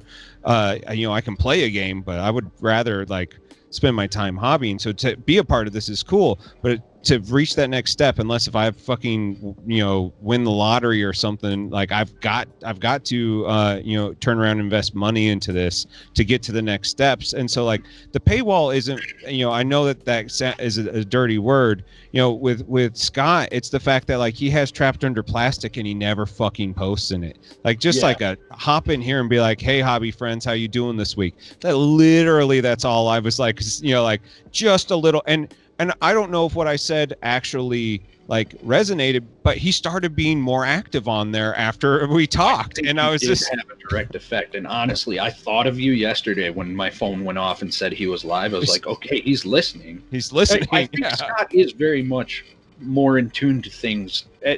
It's literally like watching a kid mature into an adult. And I mean, no disrespect to him. Like I can't sit here enough and say how much I love and respect that dude's content and knowledge. I mean, what were you and I like at that age? I was a total fuck up. I was probably drunk playing disc golf, and I was working in a machine shop. So yeah, dude, I had my own house and party literally like every Friday, 7:00, my door open till 7:00 on Sunday night. It was just a revolving door party. Partying, yeah, it was party. Is go to work, sell guitars, fucking come back from work, drink beer, smoke cigarettes, think that I'm a clever artist, and fucking do it like until I was about 30. That was also my hardcore depression era too. So. Oh yeah, dude. Oh, it's so bad. It's so bad. Coincidentally, right? Surround yourself with alcohol and parties and. Try to mask everything. It's amazing how alone you are. Like that 40 that's people at your house, but you feel like shit. Yep, dude. Been there, done that. And it's so funny. So many people like, no, man, you're fucking full of shit. You know, I'll never feel that way. Party, you know, to the like, I'm gonna drink this Old E. We're gonna fucking do a line. We're gonna go over to this place. We're gonna get some burritos. It's gonna be great. And then that one dude's like, yeah, dude. Eventually, it's not gonna be that cool. Like, you're like, no way, man. Now I'm like, oh, man, I am that old guy now that's like, guys, like, have fun, be safe, take care of yourself. But eventually you're going to fucking hit a wall. It's gotten to the point, like, the Irish side of the Duffy side of the family. Duffy side. There's 120. My cousin just had a kid, so I think we're at 130 strong. Oh, shit. That's amazing. The cool thing is we get together twice a year. We get together for Christmas. We rent out the Lions Club that I'm a member of. And cool. And then every summer we go for a week-long camping trip. We rent out like a Boy Scouts camp, and we camp out all. Well, we're Irish. What is the Irish known for? Drinking. Sure. There's plenty of alcoholics in our family. I was thankfully not blessed with the addiction bug, so good. But you know, it would just be a week-long party. Hell yeah, we get together during the day. We're swimming on the lake. We got our rafts with our coolers and our drinks and whatnot. And then at night, we go into the hall and we're playing board games, card games. We're getting shit-faced. We're having a good time. But it slowly started to turn into, this is not cool to me anymore. This is boring to me. I really don't want to go for the full week anymore. Now you're starting to get obnoxious and you're annoying me. Now I can't fucking stand you when you're drunk because you're an asshole to everyone. And it's just evolving into, I really don't care to go anymore. Yeah. And it sucks because I still love my family dearly. But when they start drinking and turning into these alter egos when they're shit-faced, because everybody's got to one-up each other. Yeah. Everybody's got to get more and more shit-faced. And you're talking to the guy who was doing keg stands at my cousin's wedding during this week. Like, we had a camp-out wedding just because it meant so much to her. And like, people who aren't part of the family were invited to this, and I'm sitting there doing keg stand push-ups while everybody's holding me up and stuff, and we're just like, I passed out in the middle of the dance floor just laying there. And you know, it's so polar opposites 10 years apart now, and it bums me out that I really just don't care to, like, everybody's like, oh yeah, Duffy Camping's canceled this year, that sucks. And I'm like, yeah, it does suck, but oh well. Oh shucks. You've also got a 3-year-old that I've got to bring there. Like, I'd much rather just hang out with my kid and sit by the fire and go fishing and, make other memories. So it's just completely different now, 10 years later, of what it is, and it is what it is, right? Dude, I mean, like, I know I got friends that are just now growing up, and like we grew apart, and I feel so bad that happened, but also like I had to change my life. Otherwise my body doesn't like me enough to keep up with it. Like I would have died. And like St. Louis, while I got away from like the hard drugs and shit, like that was a good move. This is the beer drinkingest town I've ever fucking been in. Like you go to the petting zoo, and then you can get like a pitcher of beer while you're waiting, you know, like here. Yeah, it's just, and I think that's, you know, those industry towns, you know, we're built for that. And I leaned into that hard, and like I think about the nights that I got home that I don't remember driving, and you know, stuff like that. Now I have this like immense amount of guilt that like I'm like, man, I didn't hurt anybody, but what if I did? Like all that stuff, like what you actually said. Yeah, it's, oh man, it's just like, it's weird to think about that. And you know, when then you start talking to your friends from the old music days, and they're still like, dude, I just drank 211 the other day and it was fantastic. And you're like, I haven't had malt liquor in so long. You know, my little cousin, I love him to death. I'm not going to say his name, but if by chance he listens to it, I'm sure he'll know it's him I'm talking about, and I'm sure I'll get a heated message from him. But I love the kid to death. I spend a lot of time with him. He's 10 years younger than me, but he's got this one-track mind. Everything is politically driven, and when he's drinking, he is the worst person in the world. I don't want to be anywhere near him because he gets so belligerent. But when it's off and he's sober and he's cool, we'll play D&D, we'll hang out, we'll have a good time. He's awesome, super caring. But the problem is you mix that political opinion where there's no gray area that he can accept other people's opinions. He's one of these very uneducated, super thinks he's awesome, thinks he knows everything types. But I was that way too. I was very much that way, and I see myself in him. And I, you know, I'm on the verge of 37 here in a month, and I look at this poor kid, and it's like, you annoy the ever-living piss out of me with how hard-headed you are, and I don't want anything to do with you when you're drunk. But then I also think of myself, and I look forward to him being in his 30s, and I'm like, I can't wait until you break out of that. Get my friend back, you know, because it's sad. It really tears me apart. I'm a very family-oriented person. I love my family, especially the Duffy side. They mean so much to me. But you get involved in certain depression levels and things that have happened to these people that you may not even know about. There are so many things that you've got to consider. And that's kind of bringing it back to the hobby. I've tried to bring these people into something like this. Like I brought him, he and I found D&D together. We were playing Magic the Gathering at a local store, and Adventure League was happening behind it. I'm like, this fucking card game is expensive and boring, and I don't get it, and I can't deck build for a damn. I'm gonna go hang out with them next week. What do you think? He's like, okay, cool. And we got into D&D, and we were having a good time. Well, then I started hosting it here, and I'm working for the liquor company, and there's free beer everywhere because I get samples all over. it turned into he's just getting shit faced every session, and people are complaining in the game like, we don't want to deal with this kid. Yeah. He's too much right now.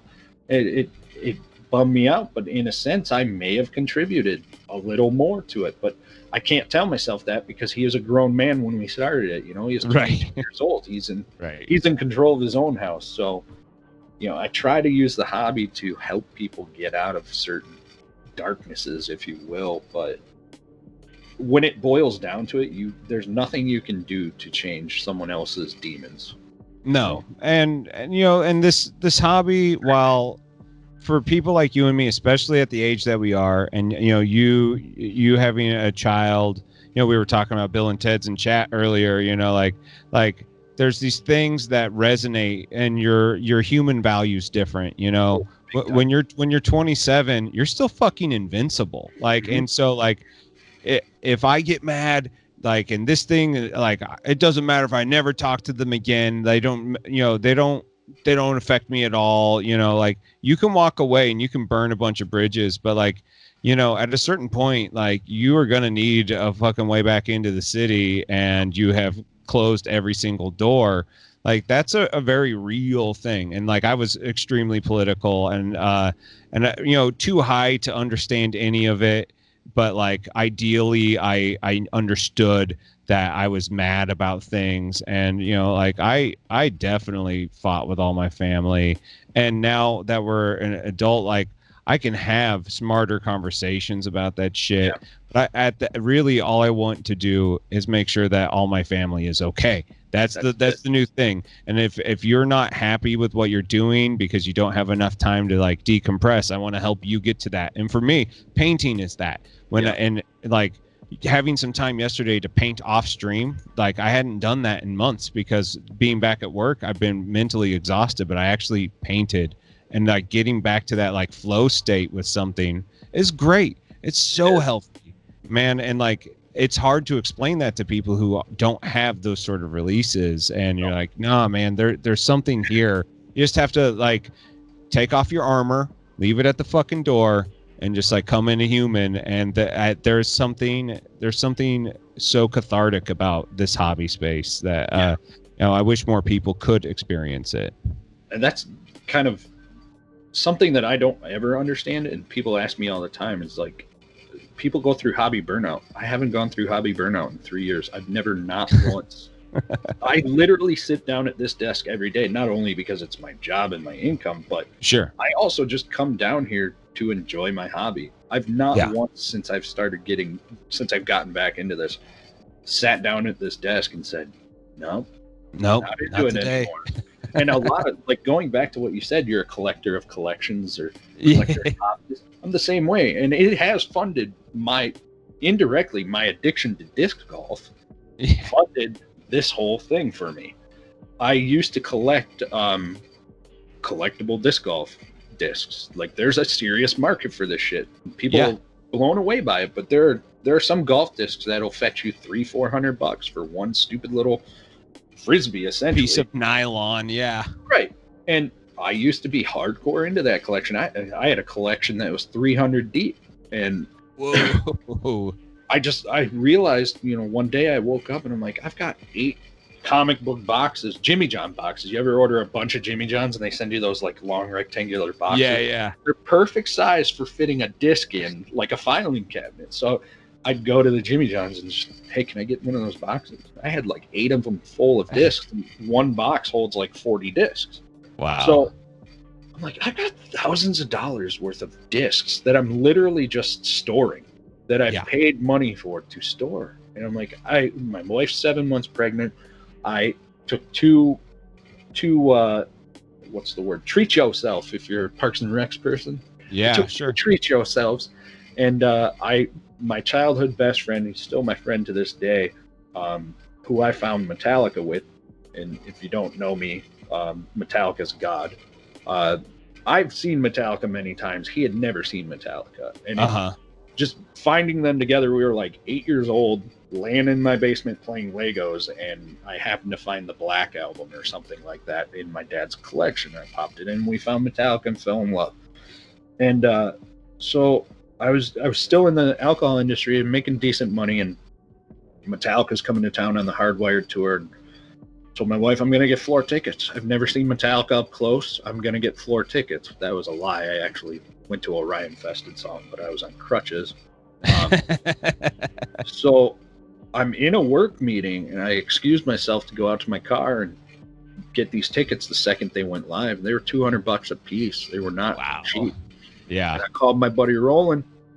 I call him Cholo. I'm like, Cholo, how about you go to Metallica with me? He's like, fuck that, man. I'm too old. I got kids. I can't afford that shit. I'm like, what if somebody gave you a ticket? He's like, are you serious? I'm like, yeah, I got tickets. He's like, yeah, man, I'll go. Absolutely. Thank you. Of course. He's like, I can't afford it, though. I'm like, I don't want you to pay me back. Yeah. Like, oh, that's great. And he's like, the one at Comerica Park? I'm like, yeah. He's like, oh, I don't care if it's nosebleeds. I'm like, what if it's main floor? He's like, you didn't get main floor. Shut up. I go over to his house to show him the tickets. We go and we have our good time, man. It was the best time I'd ever seen Metallica. It was so good. It meant so much to me on so many levels. Again, I'm a big family man. He's a brother to me. So that was just, the $400 doesn't mean shit to me, because having that experience with someone who means so much to me, and the band that literally I'm emotional about. I love that band so much. Yeah. It meant so much to me on so many levels. And then after that was a month later was Gen Con, my first time at Gen Con. And it happened to be their 50th anniversary. So it was a big whole spiel. Yeah. I was like, I just bought these tickets for Metallica. There's no way my wife's going to let me go to this. But I need one last mancation before this kid comes along. Right. I was like, I looked over at those damn boxes and I'm like, bye, Felicia. Yeah. I sold all of them. I got like $4,500 for like half of my collection. I only sold half of them. I packed up my mom and dad's camper, packed up my buddy Chad, and we drove down to Indianapolis, and I paid for my entire Gen Con trip with that money. I hardly spent any money there because I was just like, I want to buy everything. I want to buy everything. Spent like $900 in the course of gas, food, tickets, and stuff that I bought. But that got me back into the hobby. I was walking. Sure. I was there as a D&D player. And I was told this is D&D Mecca. So I'm walking through this massive, think of like 8 Sam's Clubs all combined. That's the event hall there. It's nuts. And I'm walking through trying to figure out this mayhem, and like a shiny beacon of love, Games Workshop banner. And I'm like, I'm halfway across this damn hall. And I just beelined it. I'm like, I haven't seen that in 16 years. I'm going right there. And then I walk up, and they had just announced 8th edition. So Death Guard's the new big bad. And I walk up to the table, and I had heard of Death Guard, but I wasn't into the lore when I got out of it. I was just more into the painting of it. And we had played, but we made up our own rules. I saw the Death Guard, and I was like, God damn it. If that's not like Cannibal Corpse in miniature form in 40K, shut up and take my money. And that's how I got back into miniature painting. But selling all of my old collection, bringing it all back together, selling that old collection to start a new collection, and now knowing what it evolved into, I literally just, the 17th was a couple of days ago, and I just made a post. Said, had I known, it was literally a picture of Dark Imperium, about a dozen Citadel paints and a couple of brushes. Like, had I known what this was can breed, and I couldn't be happier, couldn't be more fortunate. I love this so much, and I have so much passion for just this community, this industry, everything about it. It means so much to me, man. It's people always say, like you said, why are you in a small business? You don't make any money. I'm not going to sit here and say it's not about the money, because I'd be bullshitting you, because this is my job, and I need to understand. Lynn tells me all the time, this is your job. Don't be shy about it. But again, I make a fifth of what I made with a traditional job. When it boils down to it, it isn't about money. So it's about my passion for the hobby, and I just want to perpetuate it onto other people. Well, and I think that your fans are totally follow it. You know, it's like it's a fucking cool thing, man. And like that's something that, like, coming from the music side, you know what it's like to be in a room with like 3 people's girlfriends, and they aren't paying attention while you're working your fucking ass off. So every single time you get on Twitch, you have 50, 60, 70 people. Like that's that's amazing. That's better than a lot of concerts I've played that you're doing 3 nights a week. You know, you're doing the shit that like we have been training for our fucking entire life, and it's happening, and it's so cool. And you know, I think your passion really does come off there, and you know, we're all really glad that you're part of this, man. I'm just humbled that anybody even took the time to watch, much less, you know, where it's going, where it keeps going. I'm blown away. Honestly, I thought when COVID first hit, I was like, we're fucked, because one of the first things to go when like a recession hits or something is an expendable expense like this. You know, Yeah. Technically an expendable expense. Absolutely, it's a luxury item for sure. I told my wife, I'm like, you know, stream might be dead here in a couple of months. But we're across the whole spectrum. We're all having like absolute killer months. June and July, there's a saying behind the scenes: the 3 J's will kill a content creator. Yeah, oh, absolutely. July, they're absolutely the slowest months, and they're devastating. Yeah, I was prepared. We got a big old tax return, and I was like, we need to pocket this. We need to make sure that we're set up, because I'm about to get hit hard. Complete opposite, man. I've never, and it's because of people. Anybody listening to this podcast, anybody who has watched me, or for your content, if it weren't for them, we wouldn't be here.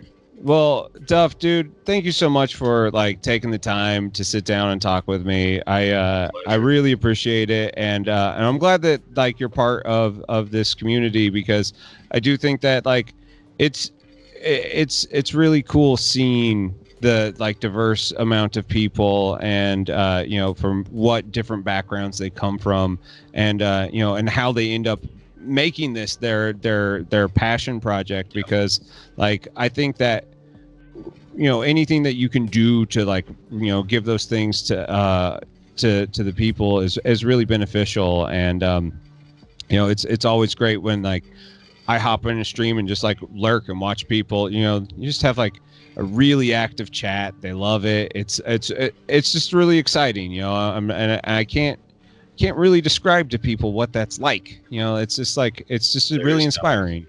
I had my cousin and his buddy, our buddy, on last night to promote their podcast for D&D. And yeah, that was cool.